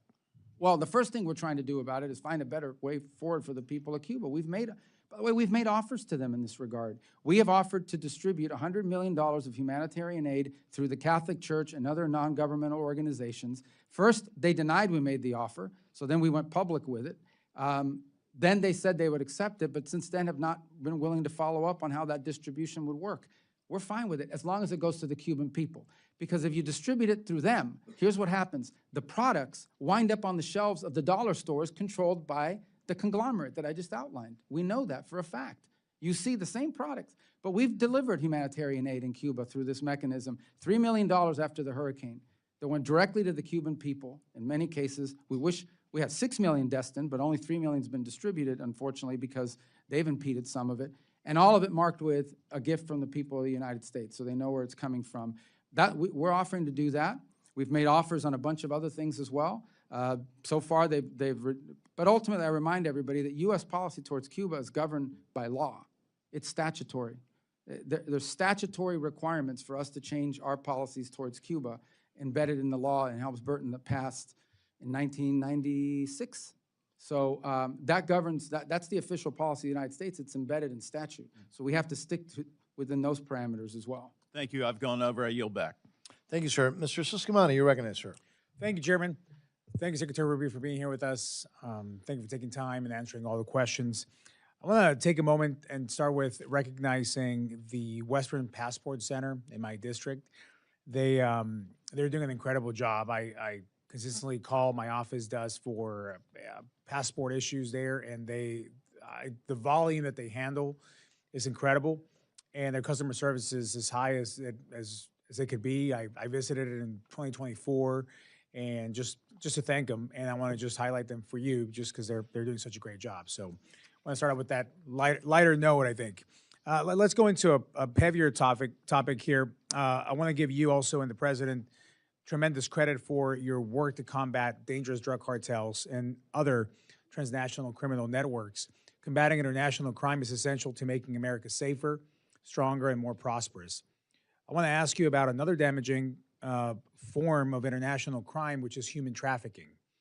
This issue hits close to home for my constituents in Arizona. The Department of Justice has identified Phoenix as one of the top human trafficking jurisdictions in the country. And as one of 4 states bordering Mexico, Arizona is a major transit point for traffickers. The National Human Trafficking Hotline has identified over 2,300 cases in Arizona alone, with more than 5,000 victims identified in those cases. Troublingly, the average age of youth trafficked in Arizona is 13 years old, 4 years younger than the national average. There's a strong bipartisan support for the State Department programs to combat trafficking in persons internationally. So given all this, what are the department's regional and or country-specific priorities for programs to combat trafficking in persons? And how are you ensuring that these programs are successfully implemented in support of the national security interests of the U.S.? Thank you. And obviously, when we talk about human trafficking, you're talking about the international element to it. From our perspective, there's obviously a domestic issue as well, but that's separate from our involvement. A couple points. These migratory routes that existed with mass migration events are the same routes that are used by human trafficking. So clearly, when we had a border crisis, we had people pouring over the border, we had organizations that were involved in trafficking of drugs, contraband, and also people. We know that, and that was a big component to all of this. I believe last year, the number, maybe I'm off by $1 million or $2 million, but it's about $100 million we spent a year ago on human trafficking programs, and it depends on the country. Every country is different. In some cases, some countries are transit zones. They're not sources of human trafficking, but they are a transit zone where human traffickers bring people through. And so oftentimes the assistance is assistance to local authorities and helping to partner with us identify, or if they're already advanced enough in that field, simply sharing intelligence and information as we gather it and pick it up. In other cases, the assistance, depending on the country, is helping prevent human trafficking. In essence, working and partnering with the host government for programs that help identify potential victims of human trafficking and prevent them from being trafficked before it happens. That's the second. And so it really is country specific, and one of the reasons why it's so critical that these programs not be put in a box and say, here's human trafficking globally. It's a great example of how this program needs to, these expenditures and our focus on this needs to be specific to the location. Because what the human trafficking issue looks like in one country might be different than another country. One country may just be the airport that they're flying people through, and we know it. Another country may be the source of children that are being literally purchased or bought up or grabbed off the streets and being trafficked for labor purposes or worse. And so that's why in every one of our embassies, we have people that are in charge or also supposed to be helping us to implement that program through the regional bureaus so that it becomes specific enough to the individual country and whatever role they play in the human trafficking, whether it's transit zone or source. Thank you. I know we have a second round, but I'll ask one more. I know the administration is actively engaged in discussions with Israel about the future of the U.S.-Israel relationship, including opportunities to further expand and deepen our strategic partnership. With the current Memorandum of Understanding on Security Assistance set to expire in 2 years, this feels like a real moment to think boldly about how our cooperation can evolve to meet the shared interests and security needs for both of our nations. With that in mind, what's your current state of talks with Israel on the new MOU and the broader future of the relationship, and who in the department is leading those conversations? Well, the conversations have been both with the Department of State and the Department of War, and actually, and I think he has said this publicly now, what Prime Minister Netanyahu and the Israelis have told us is they would like to set up a scenario where they wean off U.S. assistance the way they did with foreign aid about a decade and a half ago. So in essence, they'd like to go from the number they're getting now to slowly less every year until the number hits 0. So those are the conversations we're having with them. It's at a pretty high level at this stage, although I know we're engaging their ambassador, has been dealing with the counselor and chief of staff in our office on this proposal. They've made that proposal to us on a number of occasions over the last year. I think the Prime Minister spoke publicly about it about a few weeks ago, so it's no longer a surprise. But I think one of the things Israel's talking about is basically winding up over the next 10 years in a place where they are getting I mean, they may be buying things from the U.S., but they are not getting any sort of assistance through the MOU. Obviously, we'll talk it through with them and see where we wind up. That's not finalized. Thank you. Chairman, I yield back.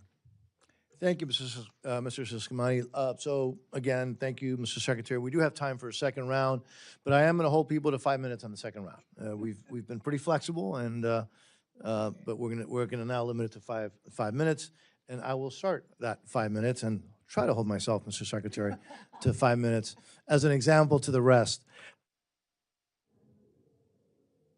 I mentioned in my opening remarks, and you've heard it before, that I just returned from a trip to South America. We saw some really positive things, but we also saw some sobering things regarding Communist China. They've spent decades embedding themselves across the region, frankly, in ports, power infrastructure, communication networks, everywhere. And more recently, Beijing has been aggressively moving to lock up America's critical mineral supply. The chains. And so, again, I think for decades, the United States has looked the other way, or worse. You, however, have begun to turn this around.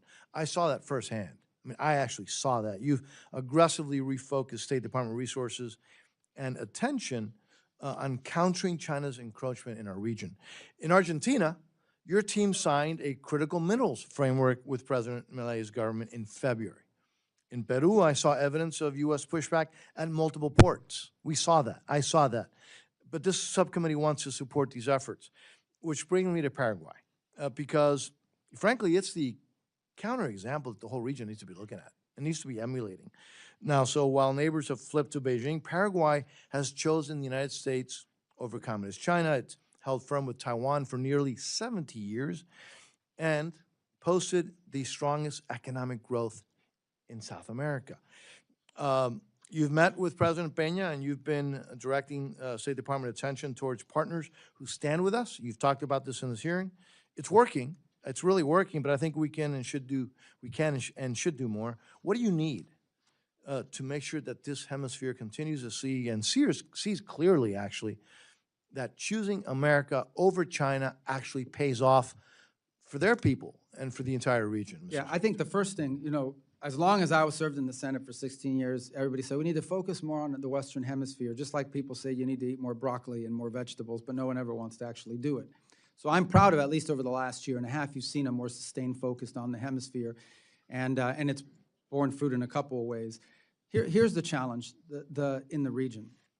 Not only 20 years of negligence in this regard, but what Chinese efforts in the region have done is twofold. The first is it's resource extraction. So they try to establish for themselves access to critical minerals, mining of any sort, and give themselves these long-term contracts, gain these long-term contracts, and that allow them to extract resources, as they do in Africa and other parts of the world as well. The second is they come in with infrastructure investments, key infrastructure like telecommunications, ports. These are areas we've seen heavy investment in on their part. And when I say investment, I understand oftentimes these come with financing mechanisms that can cause these countries to fall into a debt trap. The third thing they do, frankly, is they come in and they promise to build you an amphitheater or a bridge. They may not do a good job at it, but now you owe them money for it, and then they expect your vote at the United Nations and in international forums as leverage. And the challenge in all of this is that oftentimes a country will come to us and say, we want to build X or we want to expand Y, but the only people showing up are Chinese companies. There are no U.S. companies showing up. There are no American alternatives showing up or Western alternatives showing up. And so part of the challenge that we have is to identify and connect those U.S. alternatives and not U.S., Western, allied alternatives to what the Chinese are offering, and to make a compelling argument. And this is the important work of our embassies that they've been focused on. And they'll continue to do. So I think continued support for those efforts is important. We have a fund that provides us a little bit of flexibility that we've asked for in our budget requests that will allow us to very quickly act if an opportunity presents itself. And it's not just State Department money. It would allow us to leverage the resources of the Development Finance Corporation in some cases, depending on how the deal works out. But we most definitely want to see alternatives to what the options have been available to these countries in the past have been, in many cases, solely Chinese companies or Chinese-related companies. Yeah, and we heard that everywhere. Now, look, it's going to surprise everybody. I've got 46 seconds, but I'm going to stop now. I know. No, I'm not going to give it to anybody else, the request, but I am going to recognize the ranking member. Thank you, Mr. Secretary, again for being here. I want to talk to you about I'll give you two unhappy questions. I'm unhappy about this. It's about congressional directives and laws that are being ignored. Number one, the women of the world. Women, when they have access to education, capital, jobs, and ability to fully participate in our economy, they lift families that are, they strengthen communities, they create more stable societies. When they have a seat at the table in governments and peace negotiations, peace agreements actually last longer and nations are more secure and prosperous. We passed 2 laws. You were the sponsors, I think, of one of them, Women in Peace Security Act of 2017, the Women's Entrepreneurship and Economic Empowerment Act of 2018. And we have not been able to find anything that's being done at the State Department responsible for having these programs carried out. And then we get this notice. I am like, I can't even believe it. From your office, the administration does not have a dedicated strategy to increase engagement by women and girls in democracy, human rights, and governance programs. This is not acceptable. And it's not only is it not acceptable, it's just wrong. I'm telling you, if you want to have this country, our country, to be safer, more prosperous, more healthy, you have to uplift the women and the girls of this world. I am pledging to work with you to do that, and I hope you will. I want to go on to another point, which is Gavi. We provided the State Department $600 million for Gavi. That is the vaccine alliance that delivers life-saving vaccines and protect children from deadly diseases like measles, malaria, polio, and so forth. Its work has reached nearly half the women's children and has saved over 20 million deaths since the beginning. And now your State Department has not distributed this, or not allowing Gavi to distribute this, because you're waiting for a response from a vaccine conspiracy theorist. I almost put terrorist. Yeah, he's a health terrorist. Robert F. Kennedy. This is so wrong. I just ask you, I think we asked you about this before, to commit to getting these funds out. Can you do that? I mean, first of all, I don't think it's fair to call Secretary Kennedy a terrorist. I mean, he has strong views on health issues, and you may not agree with them, but I think by and large, he's also made a positive contribution to this administration in a variety of fields, whether you agree with it or not. Okay, well, anyway, listen, you know what? But let me talk about Gavi in specific, as you understand that obviously that's been largely a State Department prerogative. In the past, at the direction of the President, we've allowed Secretary Kennedy, we've worked with Secretary Kennedy on his input to get reforms from Gavi. He wants reforms from the organization, and we've been supportive in pushing those reforms.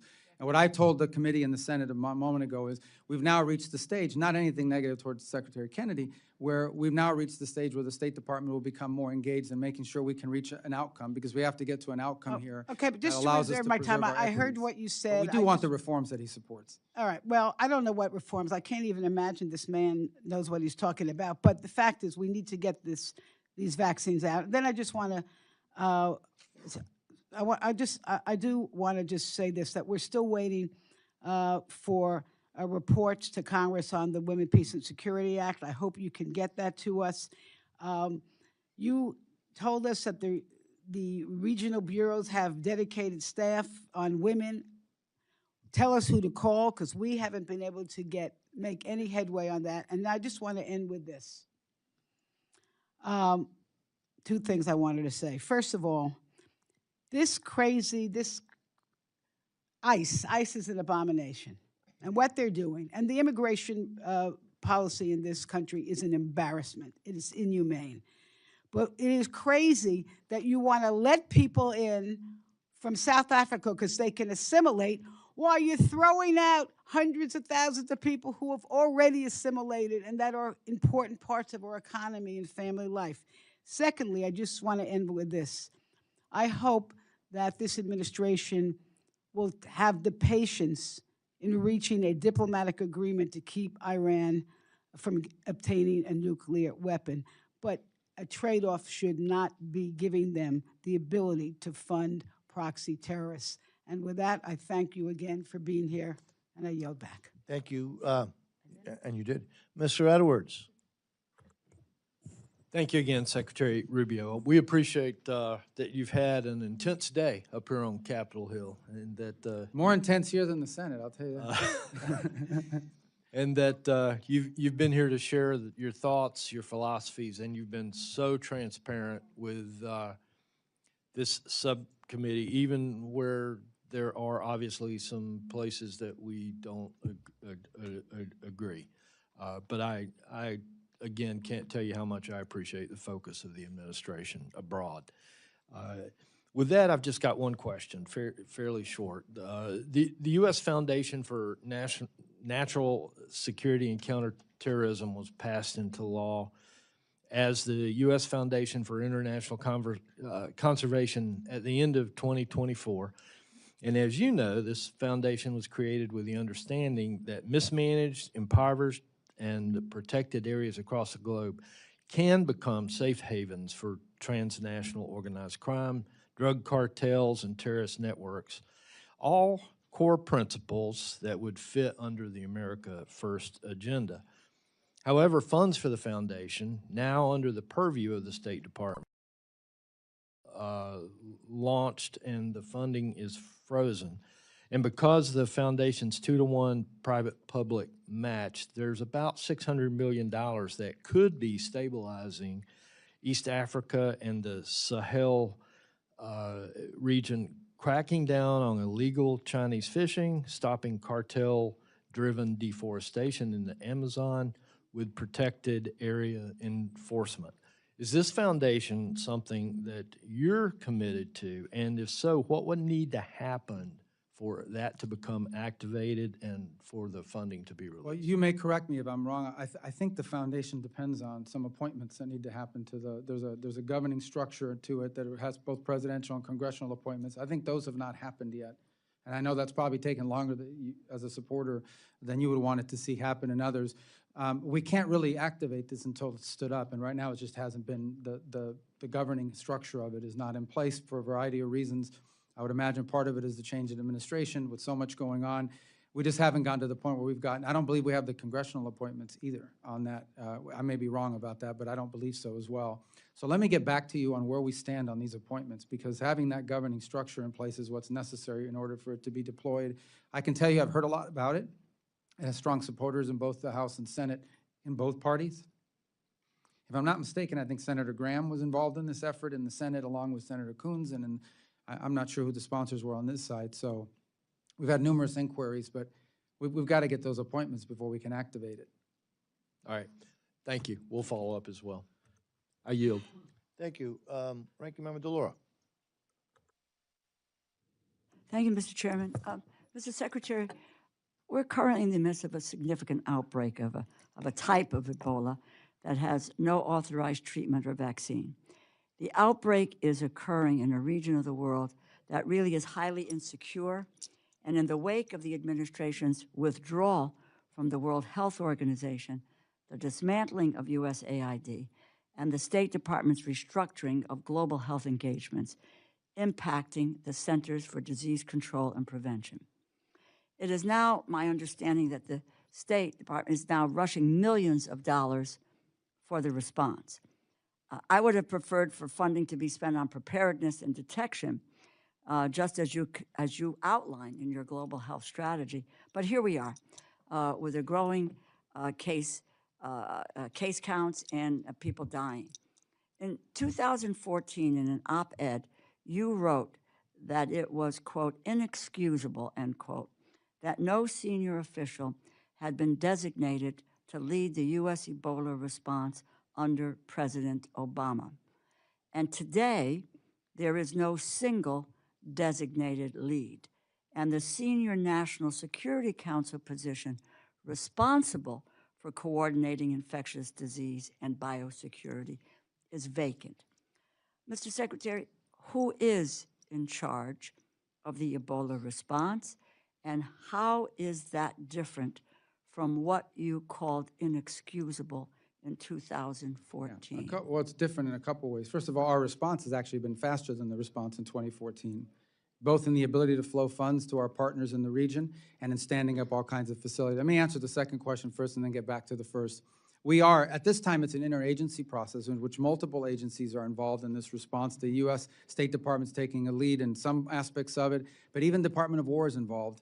in the sense of flowing, for example, the standing up of this clinic, this observation post in Kenya that will allow us to observe exposures for 21 days. If they are infected, those Americans will be transported to a treatment facility somewhere in Europe or maybe stateside. If after 21 days they're not infected, they continue home. We're standing up that facility. But we flowed, I believe, well over $200 million to partners in this response. This is not a scramble. This is something that broke out in a rural area of a war-torn country and was underreported for over a month. Not because of anything other than the fact that it was in a rural area in a war-torn country that was highly unstable. On your first point about who's in charge, one of the things that's being discussed in the interagency is whether we need to stand up a specific individuals for this specific case. And that's been proposed. There are a couple people being considered. I don't want to use the term Ebola czar, but someone with the qualifications to sort of serve full-time in the coordination of the interagency. In the interim, the interagency has a daily meeting on this, and we at the State Department have a task force 24/7 on it as well. But it would be in keeping with what you talked about in 2014, to have a single person in charge.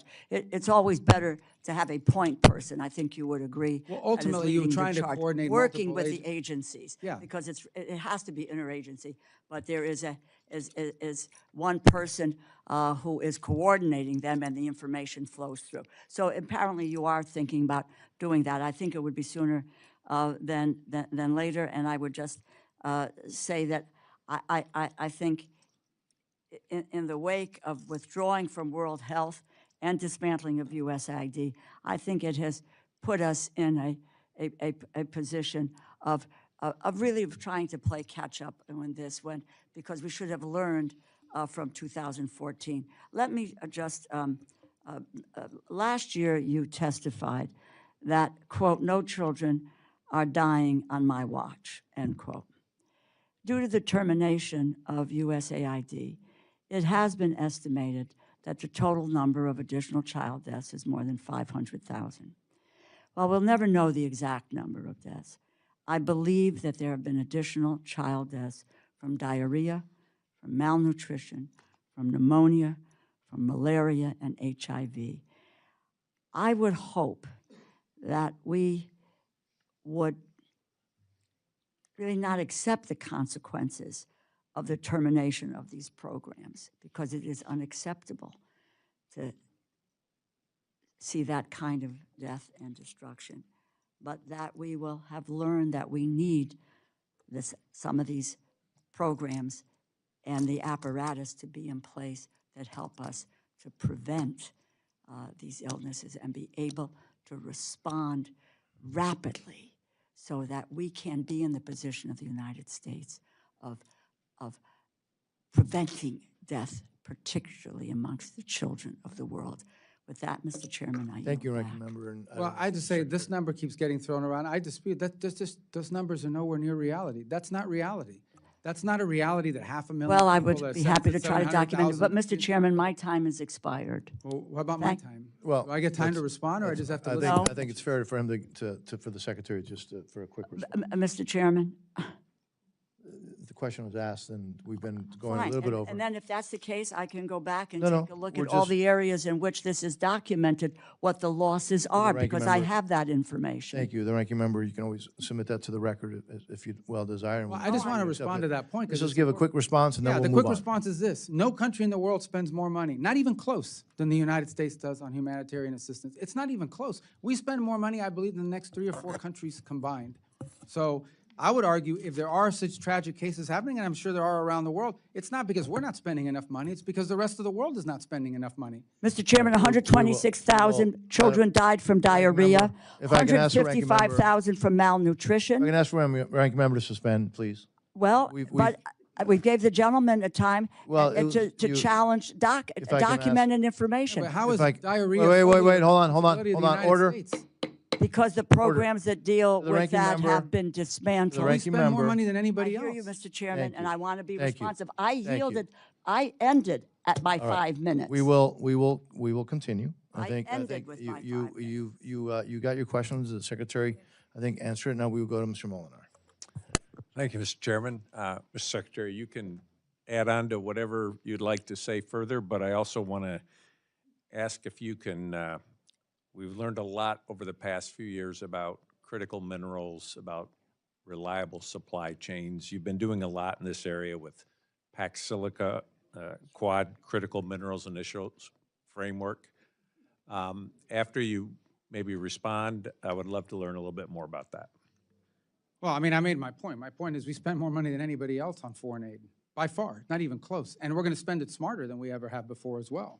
I mean, part of these health compacts, 32 countries around the world have signed compacts with us that will allow us not just to deal with the acute cases that are occurring, but actually strengthen the health programs of these countries so that they become self-sustaining over time. Some will get there in 5 years, some may take 10. But all these countries love these MOUs because we're building their domestic capabilities to address these challenges. I've always said the best foreign aid program is an aid program that ends because the country doesn't need it anymore. South Korea is a great example. This was a country that was an aid recipient. Today they are an aid donor. We'd love to see that replicated, and these countries that are signing the MOUs love it because they've gone from an era of dependency to an era of self-sustainment that we're helping and partnering with them directly with their healthcare systems. We're not just standing up NGOs that come in from abroad and go into the country and tell them this is what you need to be doing. We are empowering the national health agencies of our partner nations so they can deal with this. Now, on the issue of critical minerals, look, it's an issue of global consensus now. Forget about which country it is. It is not healthy for the global economy, and frankly, it is dangerous for national security and the security of the world to depend on any single country for 90% of anything that's critical to your industrial base, your defense base, your technology base. And so I think there is, we hosted Pax Silica, which you mentioned, is a great conglomerate of countries that have signed and cooperating on protecting particularly the supply chains related to artificial intelligence and development in that field, as well as hopefully standards that go associated with it. In the field of critical minerals, we had a ministerial, I don't remember, but March or April this year, earlier this year, we had 36 or more countries attend the critical minerals ministerial.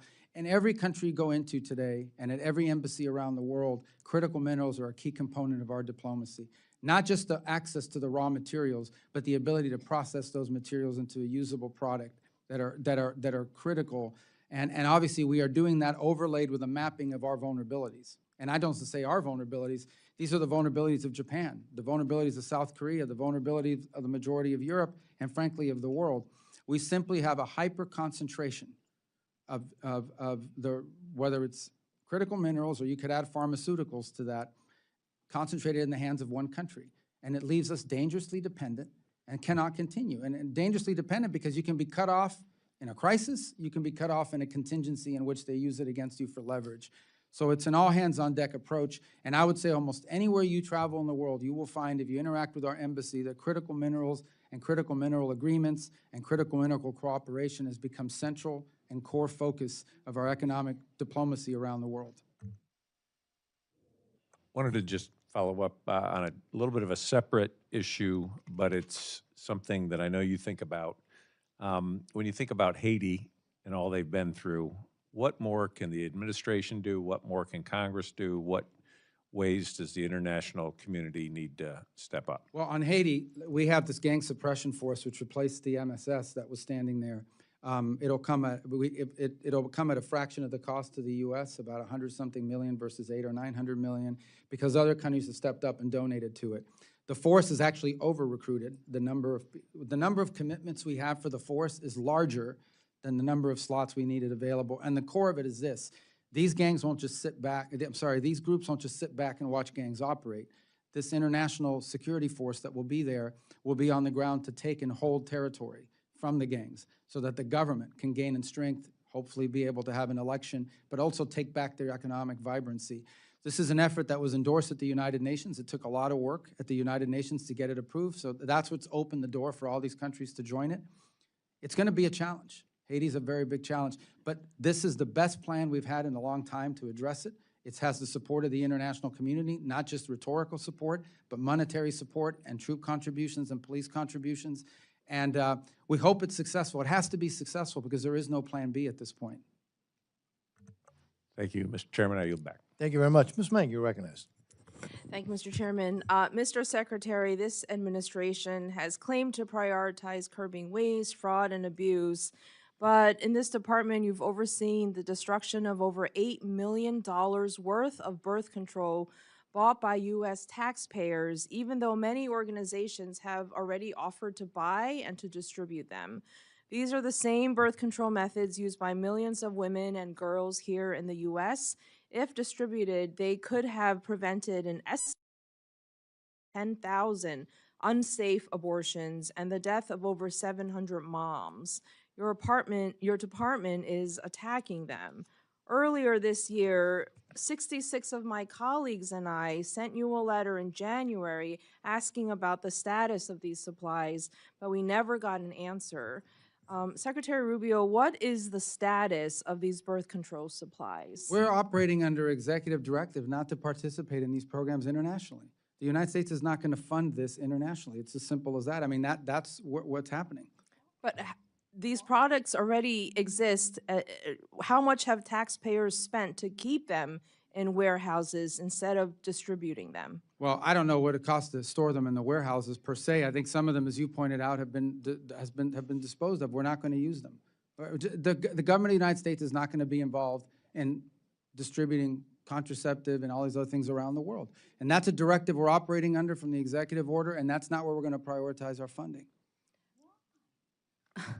Okay, these supplies are not damaged, expired, or destroyed. Do you have any issues with them being distributed? We're going to follow the directives that are in place. I have an issue in us being involved in that. That is not what foreign aid in the United States is supposed to be paying for. To be honest, it's not. Foreign aid of the United States should be to advance the national interest of our country, and that's what we're going to focus our resources on.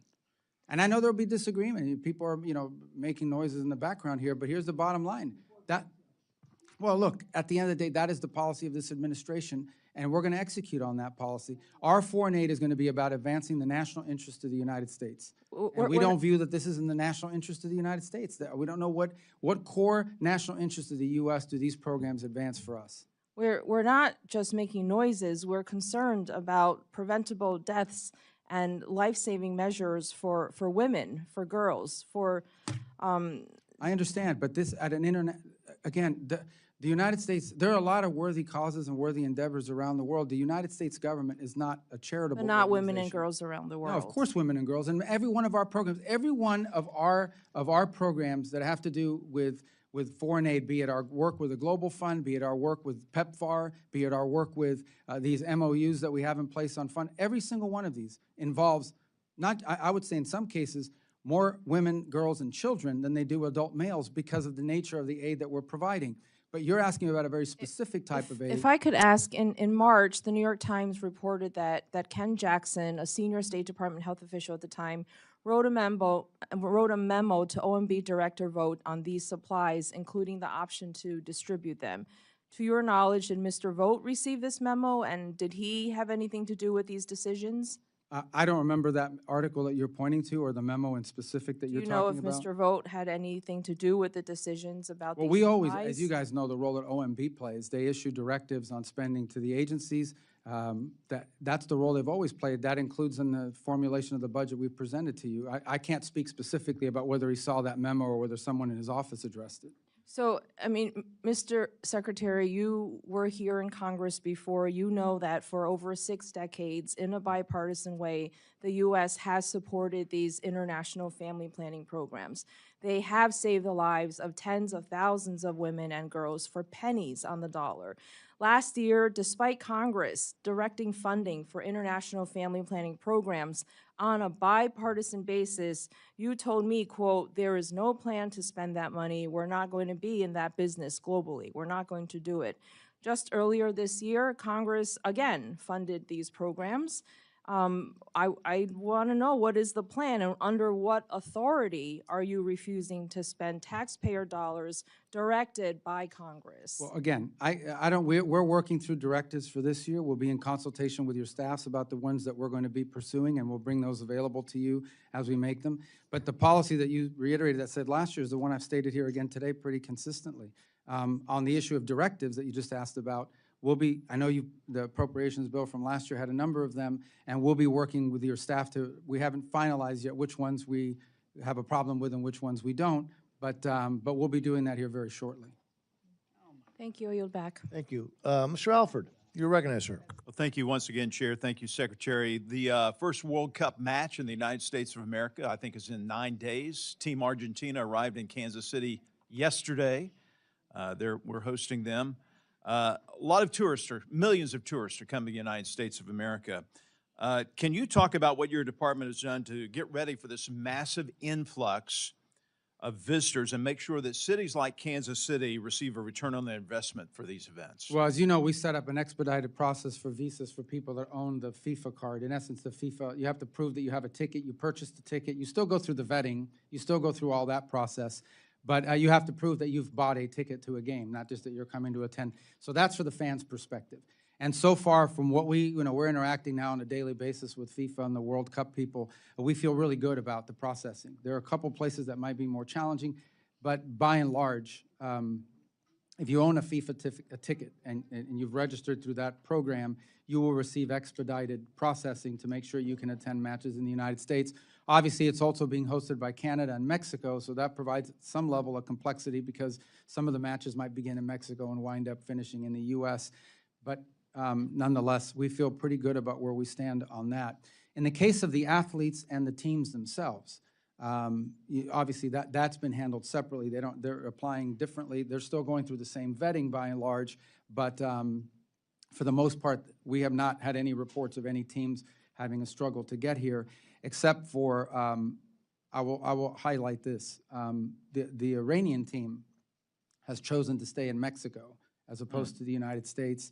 In the beginning of the match. And we have no problem with the athletes, as we stated earlier, or their support staff. But what we're not going to allow is for them to embed in their delegation a bunch of people that we know have nothing to do with athletics and have ties to the IRGC or things of that nature.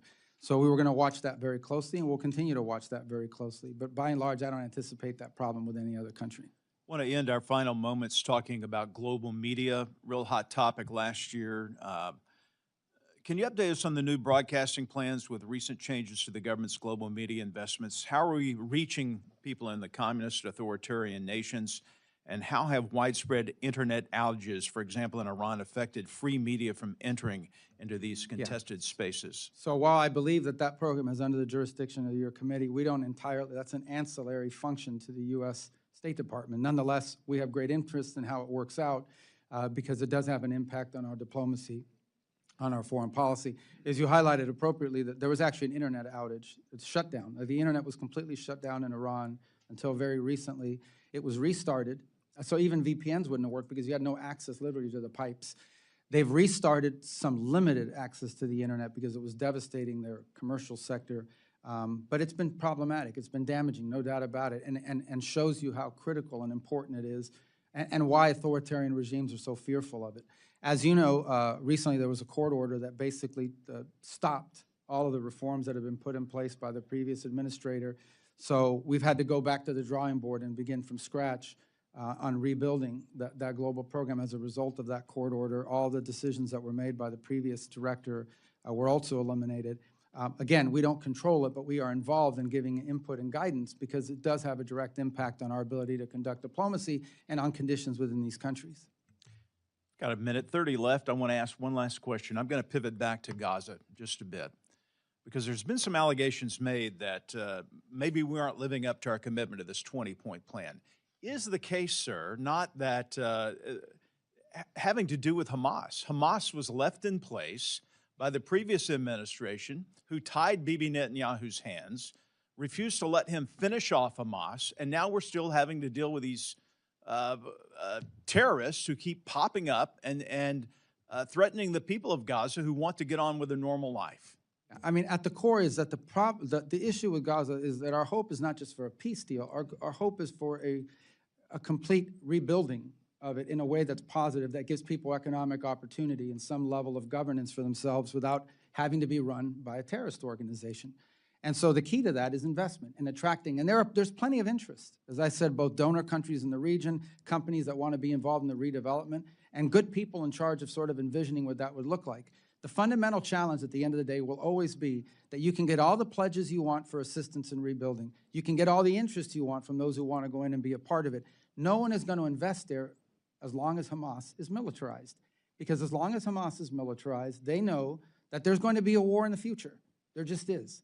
if Hamas remains in place. So the goal now is to demilitarize Hamas. That is the impediment that's holding up the rest of it is still ongoing, all the planning, all the meetings, all of the, but the impediment to actually effectuating many of these other points is that Hamas still refuses to demilitarize. And it's not just us that are frustrated by it. Many of the partner countries in the region that helped put this deal together are frustrated and pressuring Hamas to comply with that requirement as well. Thank you, sir. I yield back. Before I recognize Mr. Siscomani, I just remind the gentleman that two of those players on the, well, at least two, maybe more, but two that I'm aware of right now, top of my head, who are playing for the Argentina national team, play weekly in Miami, Inter Miami. So anyways, thought I'd mention that. Mr. Siscomani, you're recognized. Thank you. Mr. Secretary, everyone here on the panel has welcomed you, and thank you for being here. I'm not sure that our welcoming nature is totally reflected on the 60-degree AC setting in this room. It's freezing, at least for an Arizonan or Floridian. Maybe in the hot seat it's not, but over here it's felt pretty cold. But I do wish to end with more on the warm side of things. And it's been said already by the chairman and some of my colleagues here on the critical mineral side of things. The backbone of our defense system, this is more a statement than the question, because I know you've answered it already, but I want to energy infrastructure and the emerging technologies right now, China dominates the global supply chain for many of them, and you address that. This is a serious national security vulnerability, and Arizona specifically, we play a major role in the solution. My state produces nearly 70% of the U.S. copper and has significant untapped critical mineral deposits that could meaningfully reduce our dependence on foreign supply chains. Yet permitting challenges and the lack of diplomatic coordination continues to slow the process. So I wanted to mention that if you have any further comments on that, please go ahead. But I just have one question on Nigeria, and then you can cover both if you want, and then that'll be the end of my time.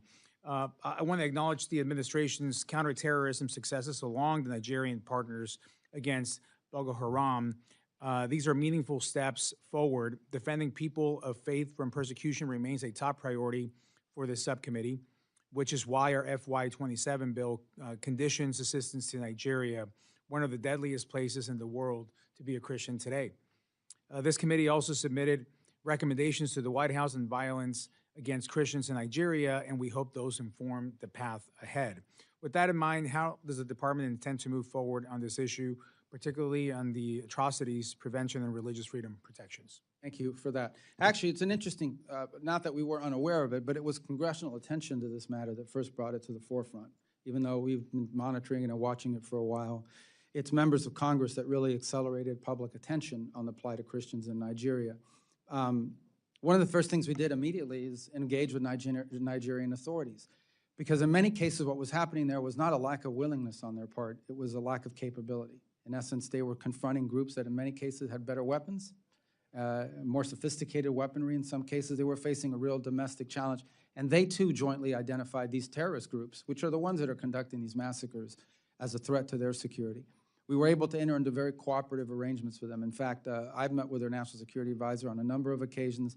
I know our Department of War folks are working with them quite closely, and have been able to conduct two, significant joint operations targeting these groups, one on December 25th, one as recently as 2 weeks ago that eliminated the number 2 in the global ISIS affiliates in terms of the, and a very successful operation that in addition to eliminating these individuals, captured a substantial amount of intelligence and items of intelligence value that will inform not just further operations there, but operations in other countries or threats emanating from other countries as well. Since then, we've conducted a couple of other joint operations, much smaller scale. So I think we're at a stage now where the cooperation between the United States and Nigeria in going after these groups is pretty substantial, and I think a good success story. And it's the work of both diplomacy from the State Department, but frankly, liaison to work with the Department of War. Thank you. Thank you for that. Mr. Chairman, I yield back. Thank you, Mr. Siscomani.